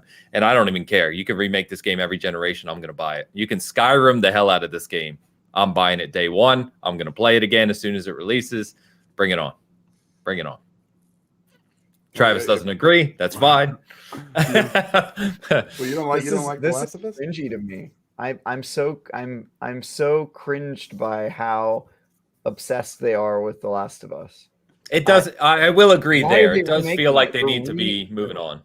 They're remaking it, really? Yeah. Like that game just came out. Like in terms of games, it just came out. Like the fact that they're remaking it, not remastering it, which I would expect from PlayStation to do every generation. They remaster their favorite titles, whatever. But a remake, that's crazy. That's way too soon. Honestly, it bums me out that they're so. My problem with The Last of Us isn't that I think it's a bad game or whatever. I just think that I really, really, and we've talked about this, Ains, on the show. Yeah. I really don't like it when the games industry tries to parrot the movie industry. And The Last of Us, to me, is the ultimate example of that, of just being like, oh yeah, we can be serious too. We can be like, we can be artsy, we can make real, like, good story games. And it's it's a stealth game that doesn't have good stealth mechanics. It's true. And it's one of those things where it's mostly competent at being like a movie, right? That's what it tries to do. And I like it for what it did and for its place in the games industry, but move on, PlayStation. Don't stop releasing this game. If you're gonna release it, at least make it a remaster. Don't do a remake. Come on, man. I think honestly, we have talked about this a lot, and generally I agree with you. I'm just that first game, Joel and Ellie, it's one of those things, right? We all have attachments to certain characters in games or movies, and Joel and Ellie to me from Last of Us 1 are just a permanent fixation on my mind from my gaming history, which is part of the reason why I dislike 2. Not as a game, but just what they decided to do with the story. I'm not a big fan, but Last of Us 1 is like, it's just that game for me. It's one of them. It's like BioShock's the same way. If you can remake BioShock every 5 years, I'd buy it. I mean, I just would. Yeah. They haven't remade BioShock. I'm saying they could. They could remake it. Yeah, I'm in the same camp as Travis as far as like I don't think the first game needs to be remade, especially because it came out and then a year later they remastered it. That's it. That's all it should be. And then that remaster is going to be backwards compatible for generations to come. Yeah. But from what some of the rumors, if they are to be believed, apparently this Last of Us remake is going to be running on the same engine for Last of Us Part 2. So it's going to play more like the second game. And if you've played both the games, you know they play very differently. The second game is just like a monumental leap forward in terms of game design. But as much as I would love to play through the first game with the second game's controls and enhanced AI and all those things, if you look at the level design for both of those games, they're completely different. So I'm wondering, how are they going to work in a lot of the mechanics in the more open-ended environments in The Last of Us Part 2 into the first game while keeping the integrity. Like I feel like they'd really have to change some things up for it to so it'll become more of a reimagining versus the first game. And then you get into the territory of are fans going to be fine with that if you're going to be changing a lot of those things? And then it questions at that point, all right, so now we're reimagining a game we released 10 years ago. Like this isn't like 20 years ago on the PlayStation 1 Final Fantasy, and now we have Final Fantasy 7 Remake. It's just one of those things where, from a logistics standpoint, I know why they're doing it. They're trying to capitalize on the Last of Us hype. They've got the TV show coming out. They're probably working on a third game. So from a business standpoint, it makes sense. And people are going to buy it. Everyone's saying that they're not going to buy it. Most of them are gonna buy. Like that's the thing about gamers. I'm not saying that gamers are fickle, but every single time I hear a gamer say, "Yeah, we're gonna boycott this, boycott that," what do I see on Twitter the day of? What do I see? Well, it's every excuse. I gotta support the developers. I don't want to lose their jobs. But so I'm not gonna sit here and say I'm not gonna buy it at some point. Maybe I'll buy it down the road. Who knows? I don't like to take like hard stances on things that are so fickle. Like if the game is amazing and 10 across the board and people love the improvements, it's like, well, all right, I'll pick it up.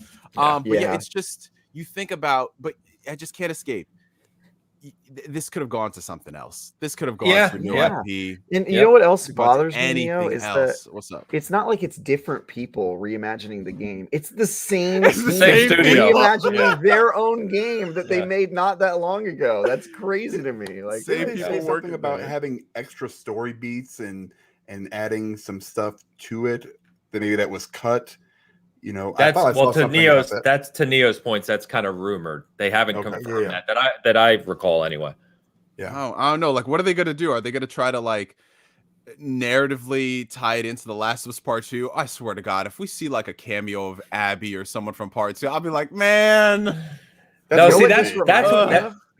Maybe this is a primal thing in my brain, but this really reminds me of the time that George Lucas remastered the special edition of the original. That's what it reminds me of.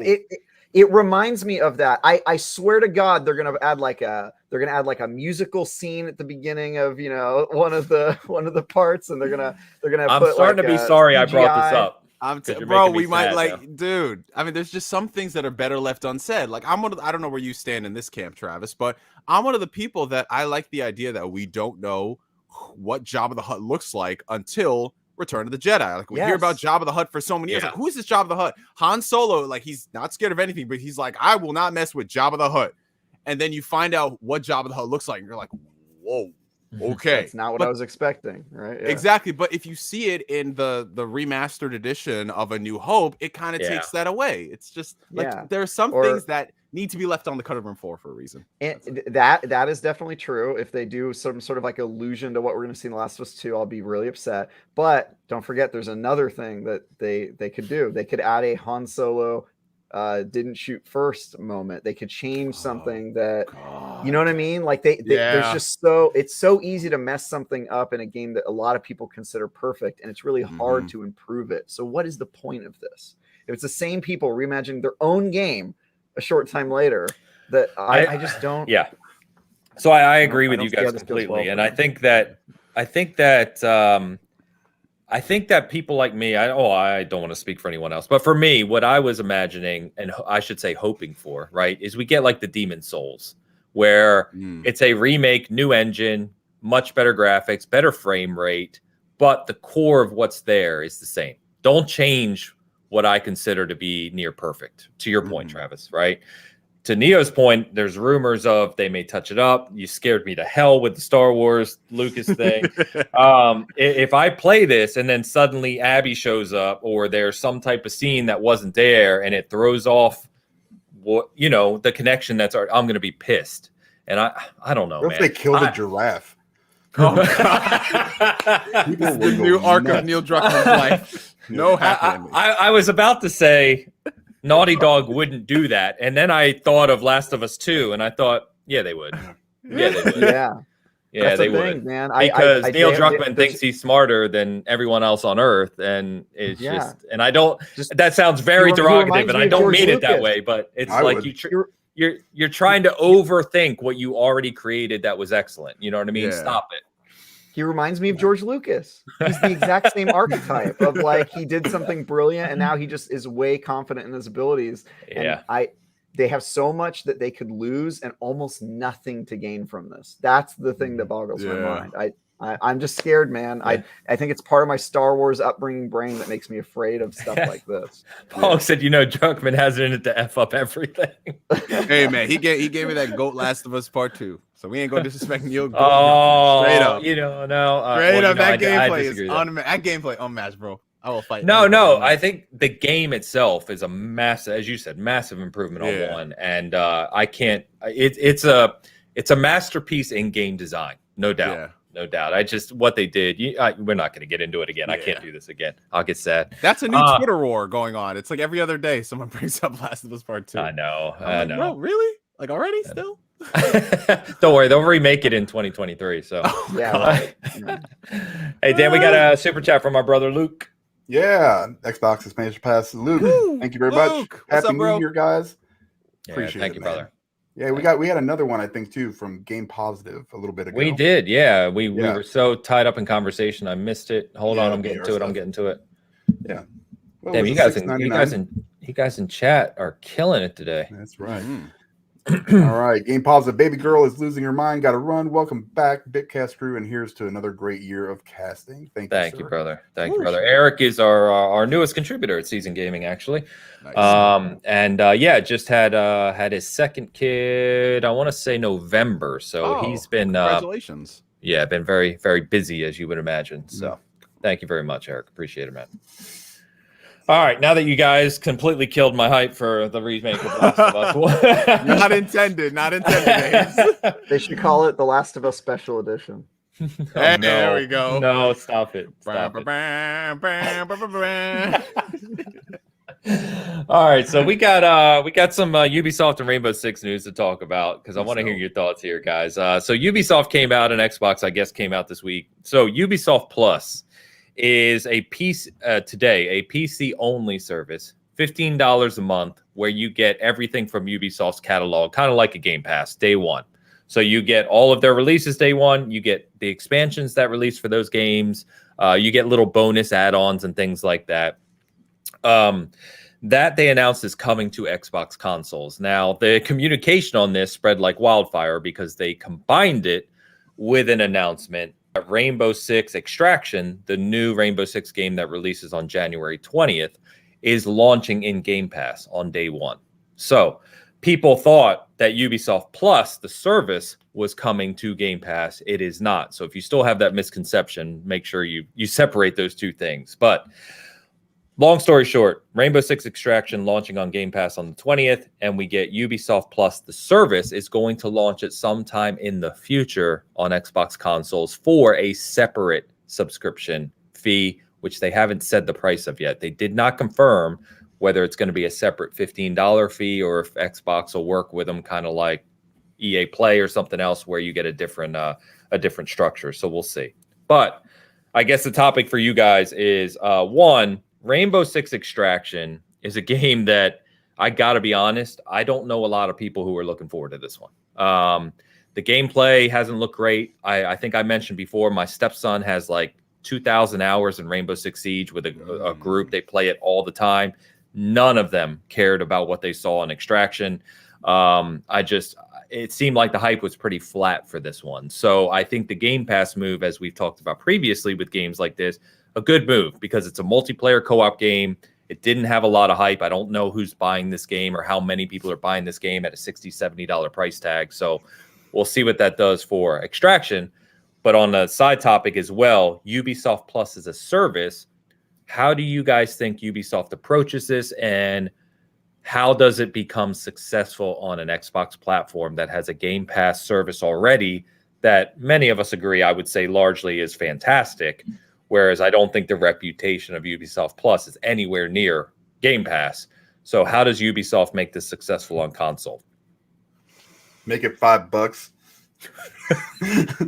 That's it. That's all I can give it. I mean, this is something that I will not be doing only because I think I don't know, man. Like even if I was a PC gamer, it never really appealed to me as far as like Ubisoft, like EA. You know, that was like $5 for EA All Access or whatever it was. Yeah, you know, you never got the new day one games and stuff, but you got them pretty quickly afterwards, maybe 6 months down the road. Yeah. And you're still getting that and that's on Game Pass already. So that was kind of an easy, you know, transition. I think with Ubisoft Plus, you know, it all depends on where they're going with like with Assassin's Creed, you know, how are they going to do that? Is that going to be more of a live service game now? You know, those kind of games, if that's what the direction they're going, and I mean, you might as well just put them on Game Pass, kind of like Extraction. I mean, that makes sense to me only because it seems like more of a, you know, they're not going to make their money off of that game just selling copies. I think they're going to make it off of all the extra microtransactions and stuff. And that's just kind of the model that a lot of people are using. So putting it out there for more people to, you know, have access to it right off the bat, it makes sense. We saw it with MLB The Show, you know, this year, and how much, you know, on Game Pass. I think that's a smart move by any company, you know. So especially that kind of game, that live service game. So I don't know, man. It's great to have that accessibility and be able to, if you want to do that, but it all depends on the pricing. You know, if you make it $5 and make it like an addition to the Game Pass thing, I think a lot more people will snatch it up pretty quick. Actually, I don't think they're going to do that because Ubisoft collects money. So it's a weird kind of thing, but it's how the industry is going. I think, you know, you see it a lot on PC, and I'm all right with it.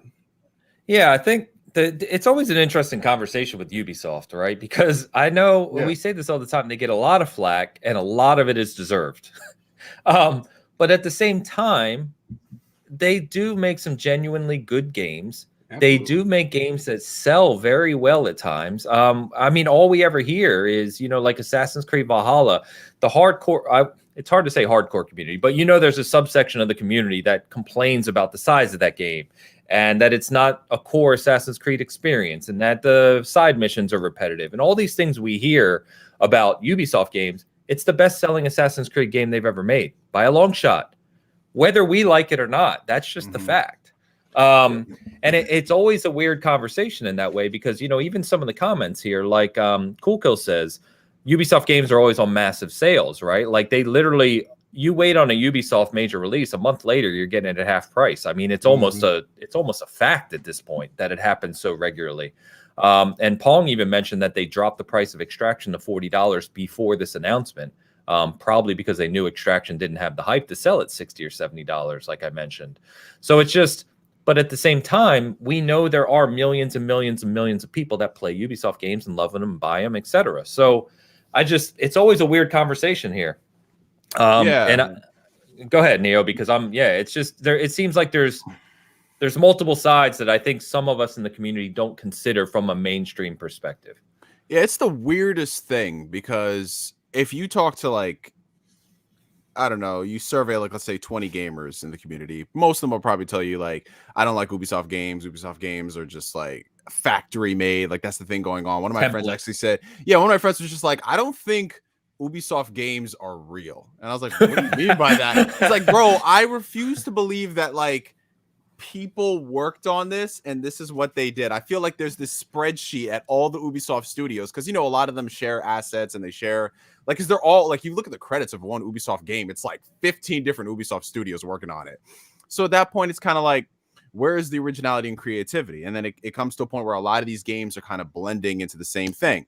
They're all open world. They've all got an insane amount of familiarity. You've got your Watch Dogs for your more modern type of open world game. You've got Assassin's Creed, which is more set in the past. And then you have like The Crew, which is like your car open world racing game and everything. They're trying to tick all these boxes.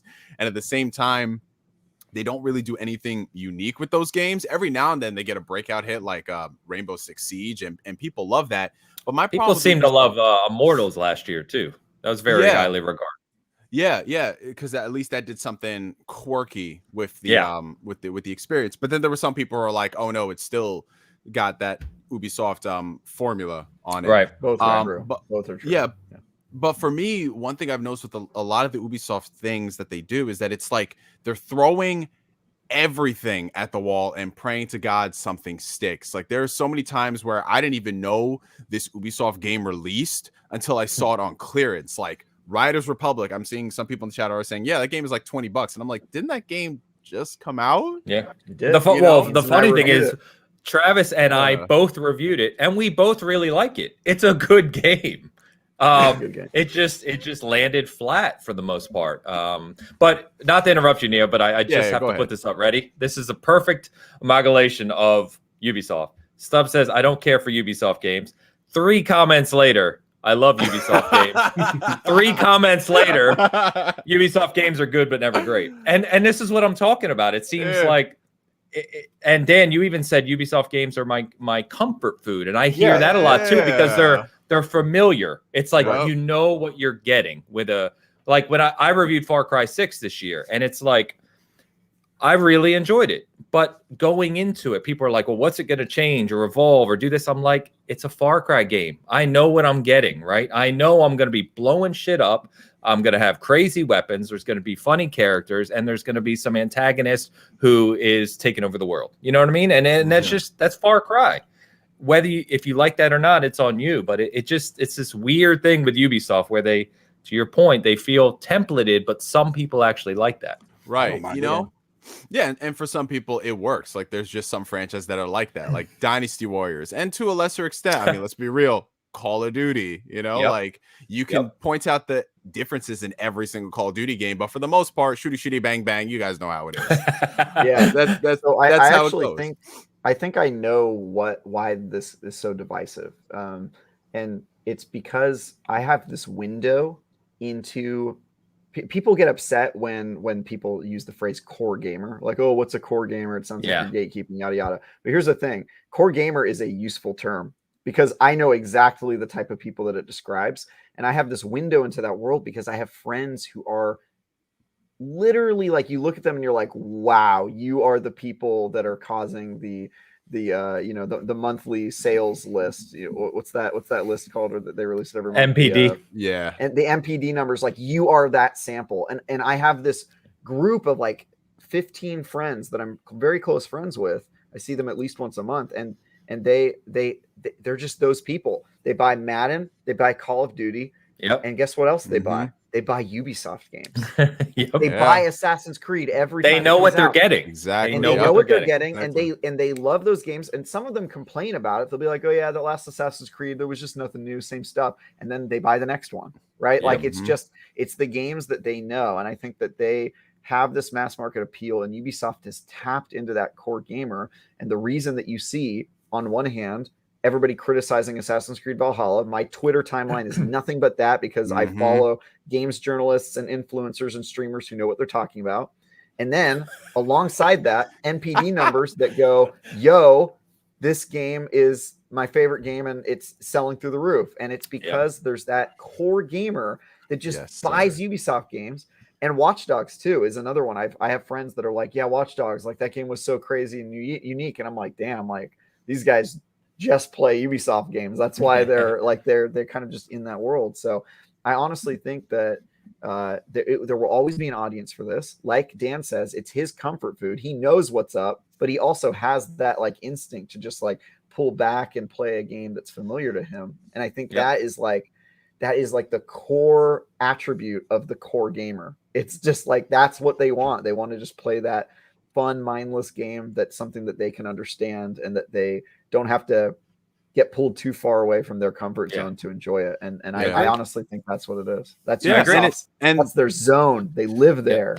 And I think what they've done, like I said, similar to like Activision and EA, is they've built these pillars, right? They've built these pillars where you don't have to like every single Ubisoft game. But if you like one and you buy that every time it comes out, that's all that matters. Because I'm sure like Ains, you really enjoy Far Cry, but I'm sure there's another Ubisoft franchise that you really don't care anything about. Yep. You just don't mind that. It's like, all right, you know, whatever, it does that. And it's the same thing for Call of Duty. People will buy Call of Duty, but they might not care that Activision also puts out Crash Bandicoot or something else along those lines. Like that's how they get people with just those one games, and they support it. And that's how it keeps growing, because people forget as gamers, we do kind of live in this little bubble, this echo chamber. And the people that are talking about games online don't reflect everyone else who's out there and buying them. Like I'm sure you go to someone's house and you're like, damn, I didn't know you had this game. That's wild. I didn't expect that for you.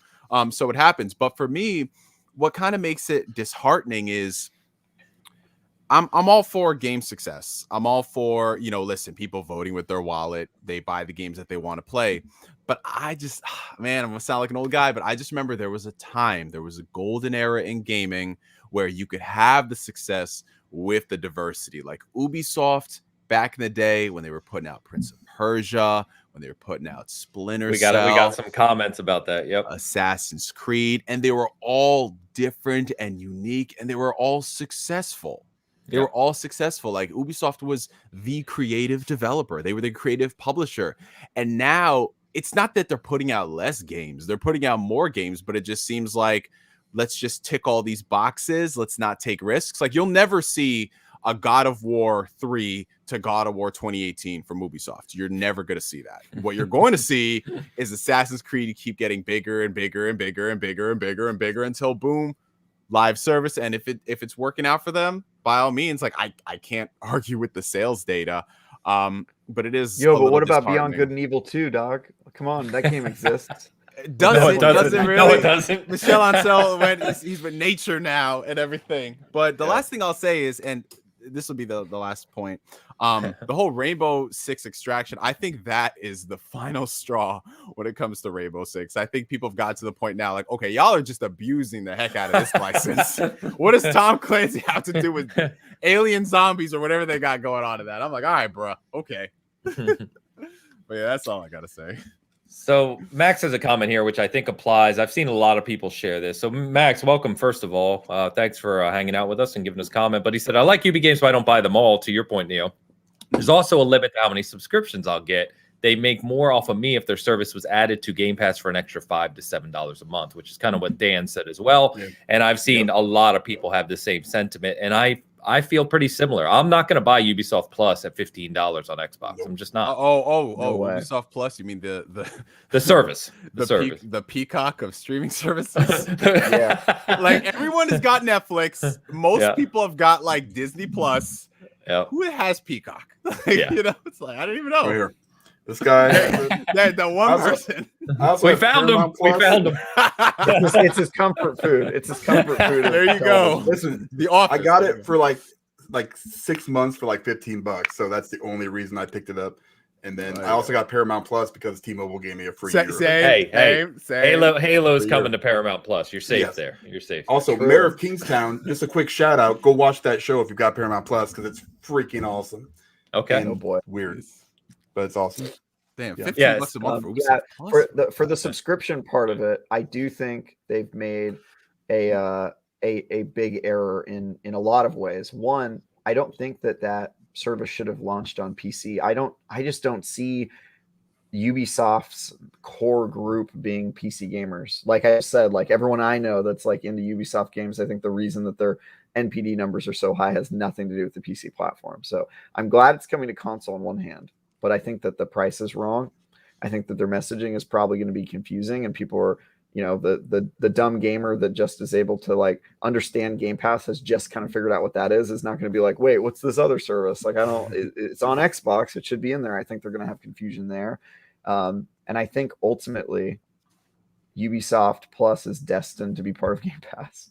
I just don't see a world where that doesn't happen. I kind of see this as just like with EA. What was EA's service? It's EA Play. EA Play now. EA Play, yeah.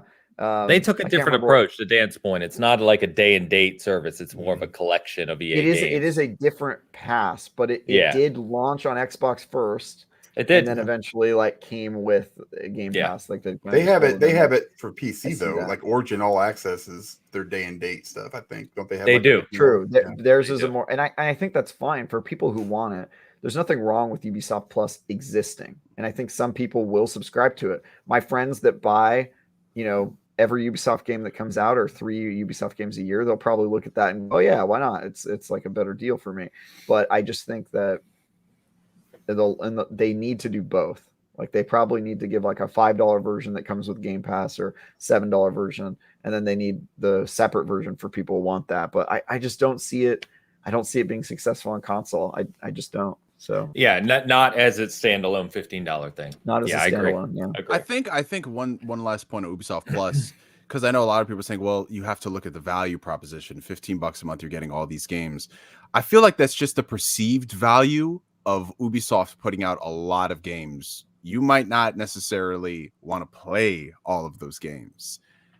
And for you to pay that subscription price, $15 a month for an entire year, that's $180. And to Travis's point, you'd only play maybe 1 or 2. Would it really be worth it when those 1 or 2 games are going to be $30 2 days after they come out? Like, right.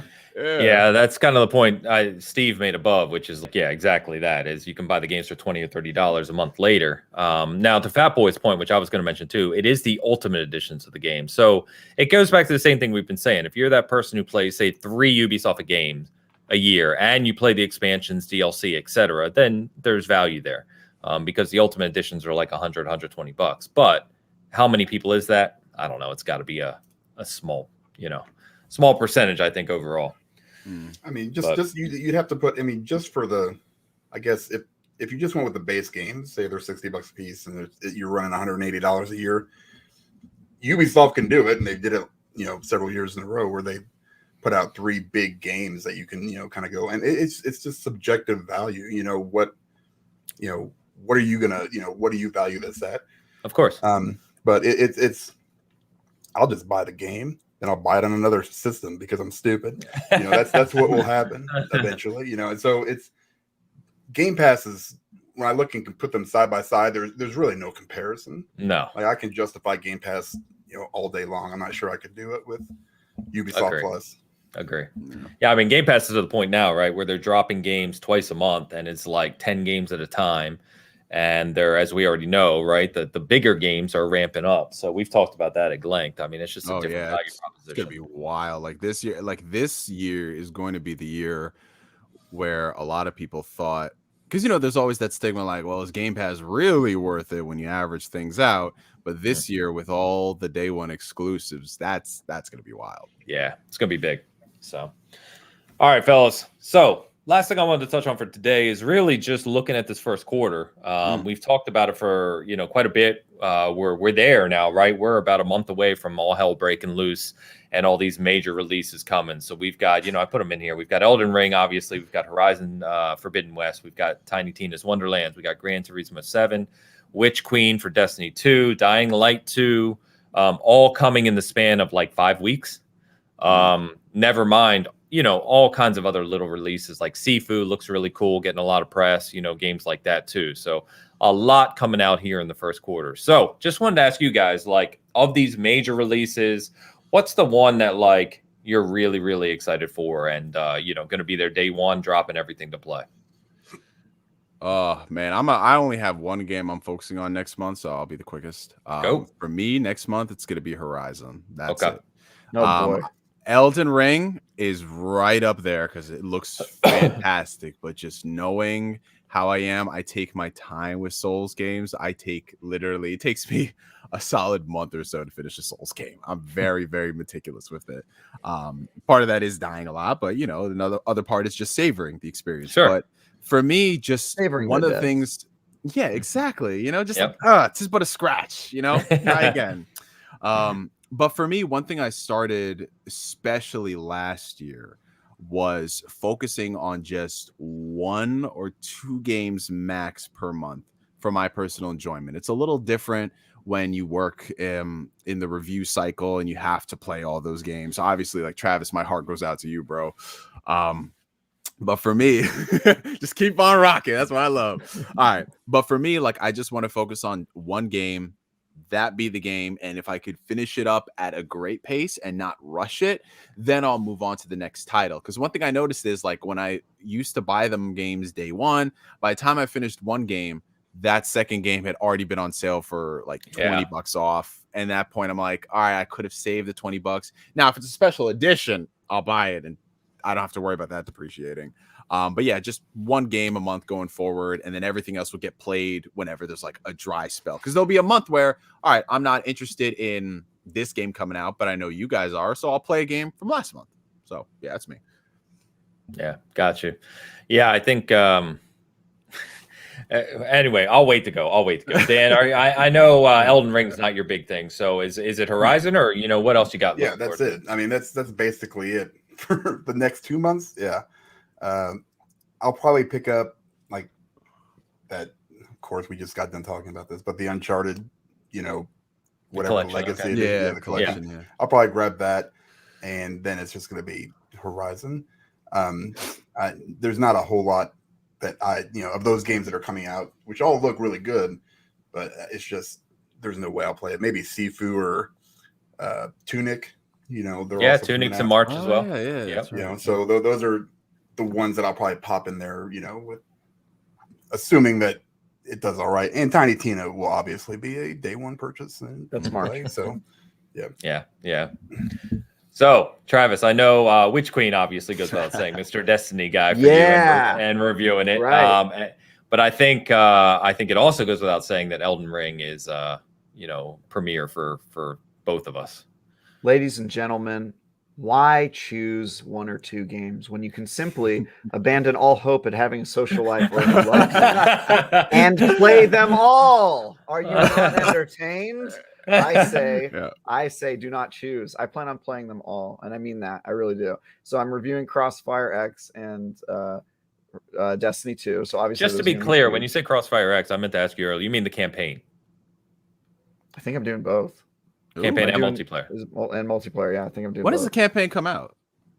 February 10th. Oh, okay. Yeah. February 10th. Yeah.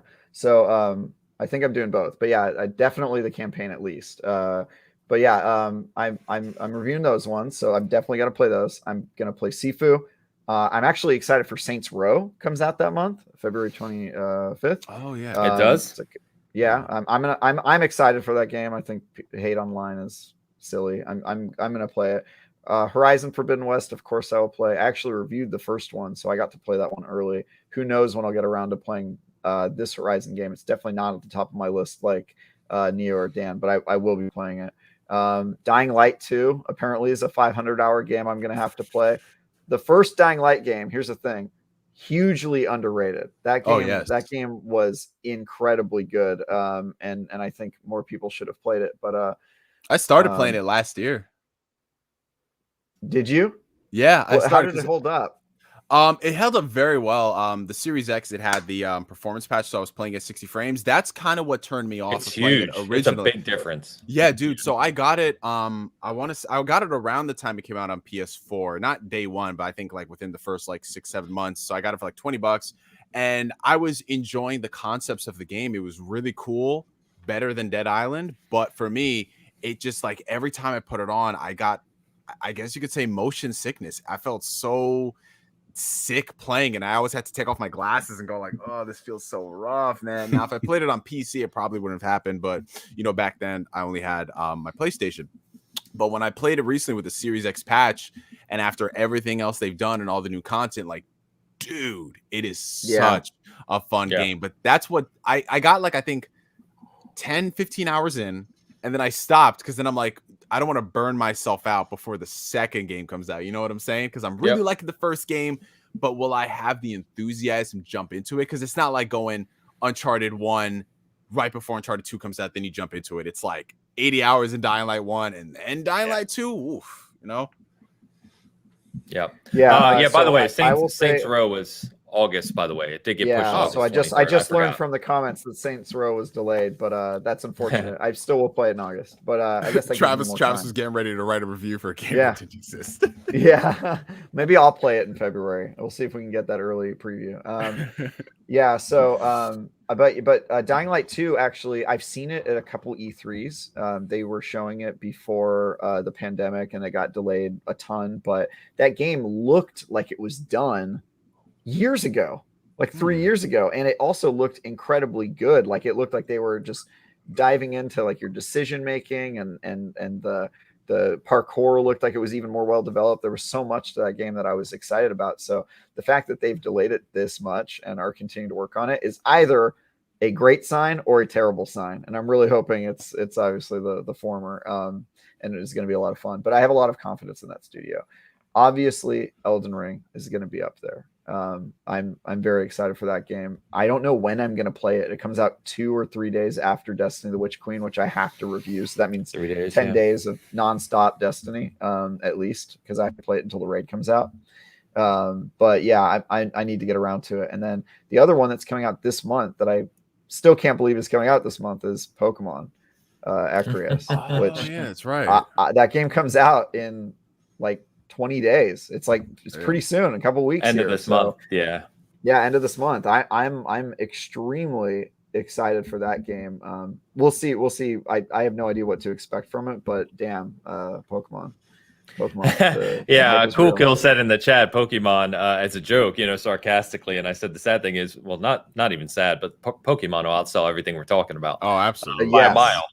So absolutely, yeah.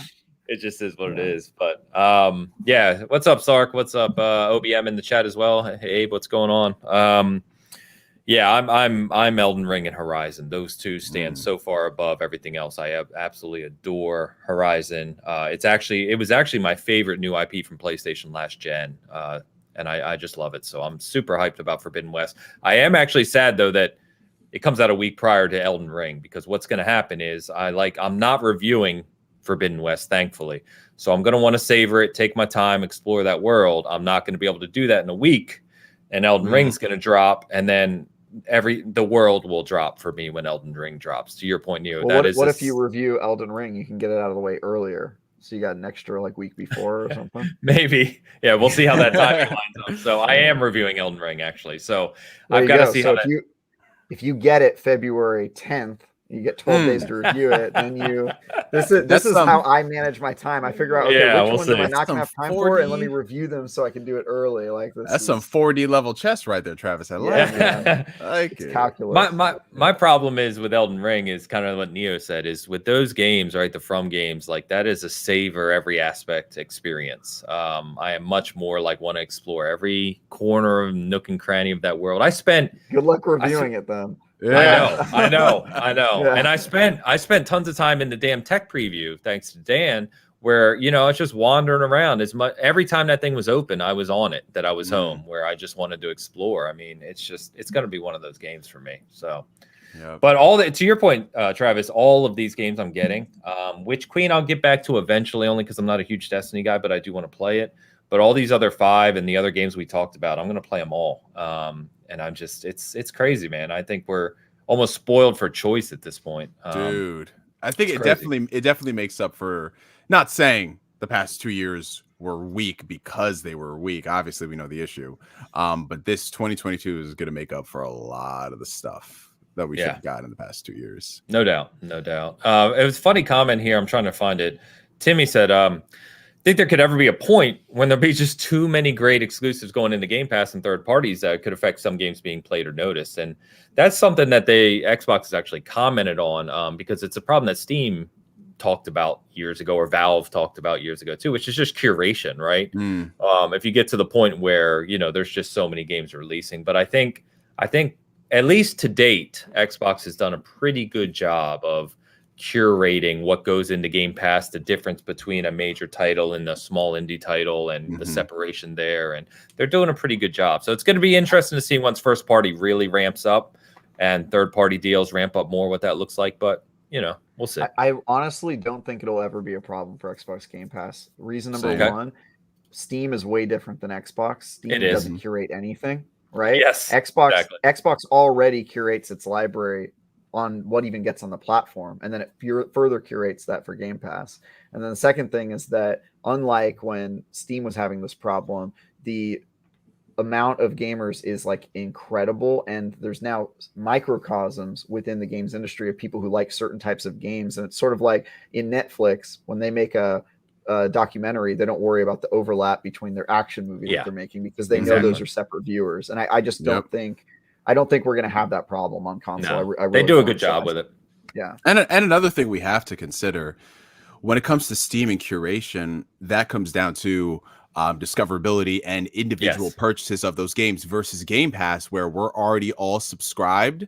And if we see what's coming on there, we're like, oh, okay, I know I want to play Starfield, but wow, they just added in this game right here. Oh, I'll check that out later. So it's something where the deals have already been inked well before we can actually appreciate the games. So the developers are still getting paid, and you're still going to find those audiences of, like, I don't think anybody over at Xbox was losing sleep over the fact that they were dropping like MLB The Show while games in Game Pass like Yakuza were steadily rising. You know what I'm saying? So I think everything works itself out. Yeah. Great points, guys. Great points. This is a funny one. And Travis and I haven't even talked about this offline. Do you fellas prefer not reviewing games you know you will enjoy? Yep. Yes. Yeah, definitely. Yes. Absolutely. That's a fact. There's nothing worse than having to review a game you love, and I do it every year for Destiny, and I'm always like, I'm sorry what I'm about to do, Destiny. I love you, but this is for the good. This is for the good of everyone. Yeah, I mean, Halo is a perfect example. I mean, everyone knows how much I love Halo, and I, got that and wanted to get the review up, and I almost didn't sleep. And anyone who reviews games has been there. It's like, I want to enjoy it the way I want to enjoy Halo, but I also have a deadline. And there were multiple nights that week where I slept for maybe 2 hours, because I was just playing Halo. I wanted to play it. So it is what it is. I didn't review it, but I worked on the wiki, and that almost broke me. So, the Halo Infinite multiplayer sandbox, like the fact that I did the wiki, now I play it and I feel like I'm it's like a doctor looking at a naked body. Now they're just seeing like the parts, they're not enjoying it for what it is, and it kills me. So funny enough, Steve's in the chat, and Steve is reviewing Horizon for us at Season Gaming. I reviewed the first one, so when Steve said he would review Forbidden West, I was like, cool.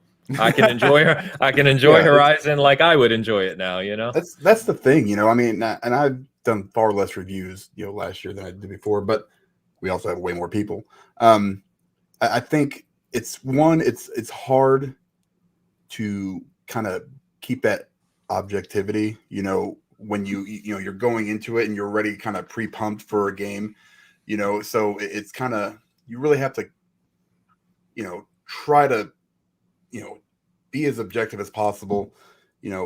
When you because I think I was going to review Far Cry 6, and then when you were like, well, I'm going to do it, I was like, yes, it's so excited. I was just like, thank God, because then you can just kind of sit back and enjoy it for what it is, as opposed to one worrying about getting through it as fast as you possibly can, especially if it's a franchise that you really enjoy, like I do with Far Cry. So I 100% don't like doing games like that. I just, I mean, I can be excited for a game like something like, say, Tunic, where it's just like, oh, okay, but I have no idea. There's never been, I've never played the game, aside from the little demo. It's completely something, out of the ordinary, and it'll be nice and fresh. And then after I'm done, okay, now I can give you a nice objective review. But like if it was like Horizon, I'd already be like foaming at the mouth, and it would be I would hate it. And it's funny because I know, Travis, you have comments on this too, but when I was first getting into game reviews and as season gaming has grown and now we do get pre-release copies, my experience was exactly what Eric says here, is having never gotten to do a pre-release review, I'm way more excited about the prospect of it than the personal experience with the game. And I feel like once you start doing more and more of them, you start to realize, I've told people this, yes, it's cool getting early access. Yes, it's cool getting to play the full game a week or 10 days or 14 days, whatever, prior to release. But exactly what we're talking about, if this is a game that you really love, especially if it's a game that you love, that you share with friends, right? That experience with friends and going through a game and talking about it, and even co-op, or especially co-op or something like that. Pre-release reviews can be almost kind of strange because you're playing it in a silo. You don't have many people to talk to it about. Sometimes you face bugs or issues, or you can't talk about it at all. Sometimes you face bugs, right, that may ruin the experience, that won't be there after launch because you don't have your day one patch. There's all these factors that go into it. It's like, yes, it's cool that I'm playing it early, but there's all these other things that can detract enjoyment from it. So it's a mixed bag, honestly. Yeah. I will never not be like completely disturbed by the process of playing a game pre-release, because it feels so dirty, bro. Dude, I play games like sometimes a month in advance, and if you ever do that, like by the time you're done with that review, the game hasn't even been out for the game. It won't even come out for like another week. It's off, like getting edited. It's being turned into a video. You've done like voiceover for it. You've broken down this game 100 different ways, and then all of a sudden, the game comes out, you're already working on a different review, and you've probably been working on that review for a significant amount of time. And all of a sudden you're seeing Twitter talk about this game, and you're like, these casuals just getting around to that game that was last month. You know what I mean? And it's like, you can't even engage in that discussion or like go back and reflect on what its impact was and all that stuff. And you're just like, well, that feels like it was a lifetime ago. Now I'm dealing with like February problems. I can't remember this game I played 100% of in January for 30 hours. Like, it's such a bizarre kind of experience playing pre-release games, but rarely like a super good one. Reviewing games is awesome, but like the relationship you get with that game you reviewed just changes, and you kind of like miss the cultural milestone of it. If everything feels weird about it. So that's the thing. Like, that's the thing. I don't really do too many pre-release game reviews. Every now and then I do it. Like Microsoft will send something my way, or Sega will send something my way, and I'll do those embargoes and everything.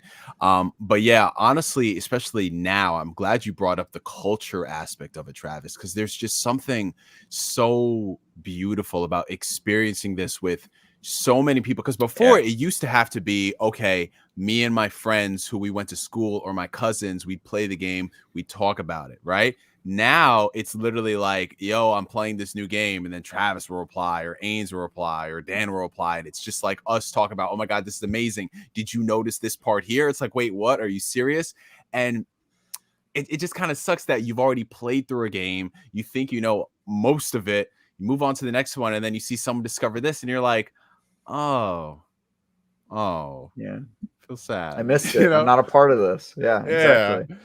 Yeah. And then what's weird is that your name and your words are getting associated with that game, and you feel like so distant from it by the time the game comes out. It's just like, it's like, wow, like that was a different life. I'm already like dealing with like problems this month in a completely different game that also no one has ever played. And you can't talk about those problems. Yeah, it's like I'm living in a separate timeline from people, and I'm like staring through the glass, like, what are these guys doing on the other side? It's such a bizarre feeling. Oh, this is amazing comment. Yeah, this is the comment right here, Travis. Travis still not recovered from missing the cultural impact and water cooler moments that Nerf Legends produced during its run. You know, every time we bring up Nerf Legends, Travis, I picture that GIF of the dog seeing Vietnam. Really, that's your face. Really, what it's like. You know what is messed up about Nerf Legends is Nothing. That game is now associated with me because I'm one of the only people that reviewed it.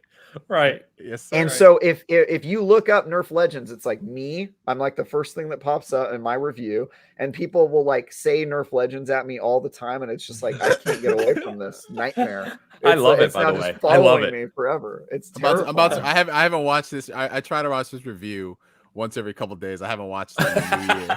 So there was a time in the early 2000s where you could reach into the bottom. I already got it queued up on the TV after this. My God. Oh man, this is another good comment. It's funny. I like this conversation we're having. So chat, thank you for kind of being engaging in this because it is interesting.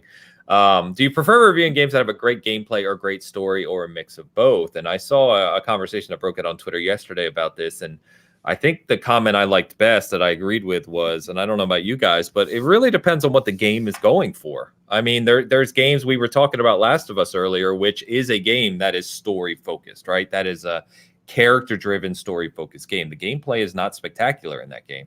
Whereas there's, if I'm playing, this is just top of mind because it's me, but if I'm playing Halo Infinite multiplayer, obviously the gameplay is king and the nuances of that gameplay. So I think depends on the genre, depends on the game, depend on what the developer was going for, in my opinion. Definitely. I'm more partial. Like obviously a mix of both is perfect. You want to have, especially now that technology is advanced, you want to have great story and great gameplay. But if I had to pick one or the other, give me great gameplay because all of us grew up in a time where all we had was great gameplay. And literally that's what video gaming was. If you didn't have great gameplay, what are people playing your game for? So I'll take great gameplay with a so-so story. And then if the gameplay is really solid, it'll push me through that story. But if you give me great story and there's little to no gameplay, I'm not saying you should do this, but that's part of the reason why a lot of people watch stuff on YouTube. Because if the gameplay really isn't there, like Telltale games, for example, right? Great stories, but you're just walking through it. Yeah, exactly. I mean, we have walking simulators. That's literally a genre we talk about now that are story-driven games. Although those games are fun to play. I'll be defenders walking simulators till I die. What's your top? Just because it's like Journey, right? Like you doing the walk is part of why you connect to it. It's exactly. Anyway, if I had to choose between the two, I would side with Neo and say gameplay, because the problem with reviewing a story-heavy game is people's opinions on story vary way more than they do about the gameplay. People usually understand that a gameplay can be good or bad based on certain things. That's why it was easy to write a Nerf Legends review. It's like, okay, the gameplay's trash. Just write the review and warn people about this. But if you're reviewing a story, you could think to yourself like that the story is not good or that it's mediocre. You can have gripes with it. I'm a huge whiner. That's like my superpowers. I have complaints about everything. It's just see the Nerf Legends review, for example. That's right. But look, but it's useful in my daily life. If I wasn't a huge complainer, I wouldn't be a good critic. So it's a double-edged sword. I'm very, very annoying to have at parties, but I'm great if you need me to write a review. That's my sweet spot. I was just pointing out that Elu said exactly what you said, right? Story is subjective, right? And I think that's what's so divisive about Last of Us 2. We just joked about it, right? Is where they went with the story. If people disagree on the story part of it, then it's really hard to write the review. And if the game is mostly story, then you also have to write in your review about the lack of gameplay and why that takes away from the experience. And so then you end up talking a lot about what's not in the game, which is also not particularly useful to some people who already kind of know what they're getting, right? And so if the game focuses on gameplay, you can sort of say, there's not really much of a story, but that's not what they're going for here. But if there's a story and no gameplay, then you have to have that question of like, okay, well, how good of a video game is it, right? And so then you get to the price and everything too. Exactly, that's true. I think obviously everybody wants a mix of both, but if you had to pick one for reviewing a game, is the gameplay part is way easier and way, I think, more helpful to the audience and the reader. It's easier to identify. Yeah, I agree with you.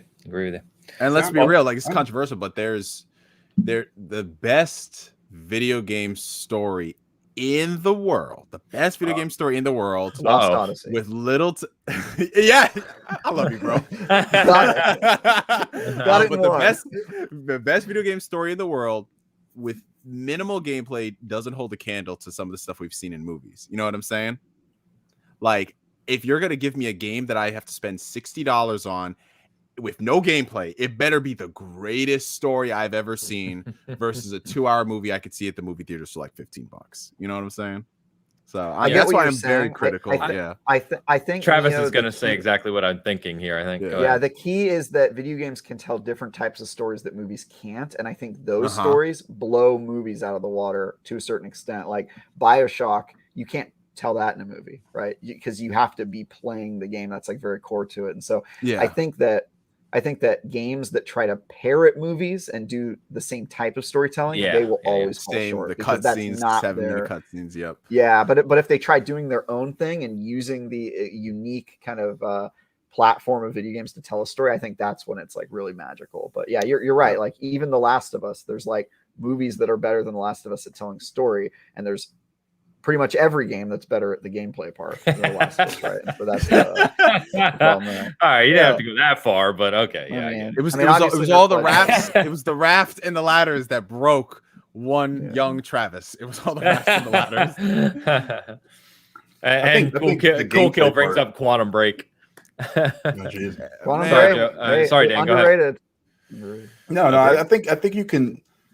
It's tough for me because I love a good story. That's kind of the reason I play. But if you don't have decent gameplay, at least, competent gameplay, it kind of handicaps the rest of the experience. Fair. But then you can look at a game like I played 7 Yakuza games, all had a very specific amount of gameplay or specific gameplay. And then here comes Like a Dragon, completely changes it up, but keeps that story just the same as the other 7 did. And it didn't matter to me how I was getting to that point because the story is what kept me engaged. So it's I think it depends a lot on the game and what they're going for. But you look at something like God of War that I wasn't expecting. I only played like 1 or 2 God of War games prior to that, so and they were the earlier games. So it's to review. Yeah, obviously it's you can be a lot more critical, I think, with gameplay than you can with a story because it's so subjective. You could say, okay, well, that's a terrible writing, and the next person could be like, that was the best writing I've ever seen in my life. Like if I were to say that, Travis would say that regardless. So exactly. But I think it's obviously, like you guys said, you want to mix. There's a lot more that I think that goes into it than just those 2 things. But obviously, but there's, I don't know, man. We get back to that original thing where we, playing games that we like and series, that we enjoy. That's why I kind of gotten away from some of the reviews for the site, just because it's a whole different experience when you're playing it just to play it, and then maybe a playthrough because you're reviewing it. And that's the biggest difference, I think, in any kind of, playthrough, I guess, of any game, for me anyway. Mm-hmm. Yeah. Would you guys say, I mean, obviously it'll take a long time to implement, but one thing I've noticed from all of my friends who do reviews is the window in which you're allowed to review games is getting shorter and shorter. Yeah. For the deadline and the crunches. Yeah, that's another thing, man. And that's something that, I mean, unfortunately, that's going to affect a lot of people's perception, where if they get the game a week out from when the embargo is supposed to hit, that's greatly going to affect what they're doing. And in some situations, you don't know if you're going to be able to get that game until the day of. Like, I know there was one, I forgot what game it was, but the publisher was like, yeah, we're going to be sending out codes sometime this week. And I was like, oh, okay. But now I have to plan if they're sending the code out Monday. Exactly. Or they're sending it out Friday, because that's very different. Because if it's Monday, you could plan accordingly. I'll put 2 hours here, 2 hours there. But if it's Friday and the reviews got to go up Wednesday, it's not as much time. I got Deathloop on Saturday morning or Friday night. Friday night or Saturday morning, I got Deathloop, and the embargo was overnight Monday morning. What? Sunday to Monday. Oh my God. And I played 28 hours or 27 hours of Deathloop in a day and a half. No joke. And it's just, and I'm not even, I'm not a big site. Season Game's not a huge site. Like IGN, Travis and I talk about this stuff all the time. But yeah, there's definitely a problem, especially if games have gotten bigger too. We're not playing 5-hour 2D games anymore, right? Yeah. Some of these games are huge, and there needs to be a better system in place for it. It's just, it's problematic as it stands. Yeah. The reason that review windows are getting shorter is because games are finished later. Yeah. Games are now not gone gold and then they're printed onto a disc and then you play the finished product, a couple months later. It's like the games are finished like 3 days before the game comes out. And so obviously you get your review code later because they don't want you to review an unfinished game. And that's just a problem. It's a good thing and a bad thing. I mean, developers have more time and freedom on when they're going to release their game and how long they work on it, and improvements can be made over time. That's awesome. The bad side is that reviewers get less time to review it. And it doesn't affect me because I always say this when people ask about like, oh, IGN, they just want to hit deadlines. It's like, we don't really. Like if a game comes out tomorrow and I get the review code today, IGN's going to say, all right, well, play the whole game and publish your review when you can. We don't care about hitting embargo because we know millions of people are going to read our reviews anyway, right? Mm-hmm. Who it hurts. You guys have that luxury. Mm-hmm. We have that luxury, but like the smaller outlets, they are under pressure to hit embargo because if their review doesn't come out at embargo, they miss the Reddit threads where they do review roundups. They miss the SEO. search engine optimized, all that stuff. Like they just get destroyed. And I used to write for small outlets that had those problems, and there's a lot of pressure on those guys to write to hit embargo. But I think the people that it really does a disservice to are the players who buy the game. I'm old school. I think reviews have a purpose, which is to defend the consumer, give them informed facts about the game that come from somebody who's their peer, not from a PR agency that's telling you, yeah, it's great, trust me, right? And that they can use those things to decide, is it worth my money? Is it worth my time? And if they don't have that, I feel like it's anti-consumer. Like it hurts them the most. And so I think obviously reviewers should do everything they can. YOLO, I have no loved ones. I'm not fun at parties, so I just review games super fast. Like if they give me a game and I only have 3 days to do it, like I'm playing 72 hours and getting that review as quickly as I can. But that's I think there is a problem there. Like the review model is super important, and the new way of games being delivered is kind of clashing with that. But all we can do is sort of try to walk that line. Yeah, and I completely agree with everything you said, Travis. It is especially problematic for smaller sites like us. Thankfully, because of the way we're structured, we don't worry about necessarily hitting embargo. We like to, but to your point, we only do if we feel the review is going to be ready. Funny enough, Steve, who did the review for Vanguard this year, Call of Duty, he reached out to me. We got the code really late. If you guys remember, freaking Activision and Call of Duty, they sent codes the day before. Yeah.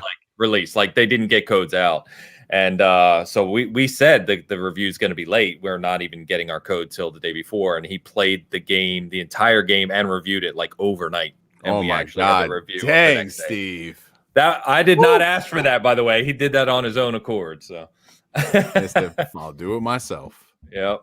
But yeah, so anyway, there's some issues that could be resolved there for sure. But to Travis's point, it's just the nature of the industry and how games are created nowadays. I mean, it's just what it is. So anyway, guys, chat, you've been great, man. Really appreciate the conversations, really appreciate the questions. And I think it led to some fun conversations here at the tail end of the show. So let me just say real quick, couple things. First, thanks to everyone for listening in, joining us today for our first show back in 2022. It's going to be a great year.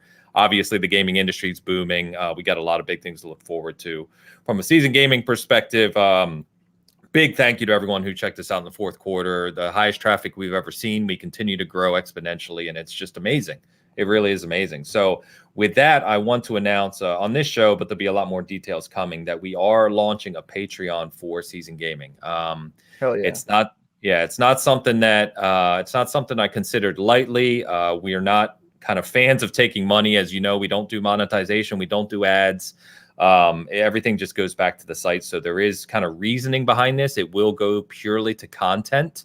and to the contributors at Season Gaming. It's not about making money per se. So more details. It should go live this week. It's pretty much completely set up. I just want to make sure we announce in the right way and explain what we're doing with it, because it is a little different from some other outlets. So more to come on that. We're going to have a big giveaway or a game giveaway for one of these big first quarter games this week for Bitcast as well. So stay tuned to the Bitcast Twitter account, Season Gaming Twitter accounts if you're not already. Appreciate that.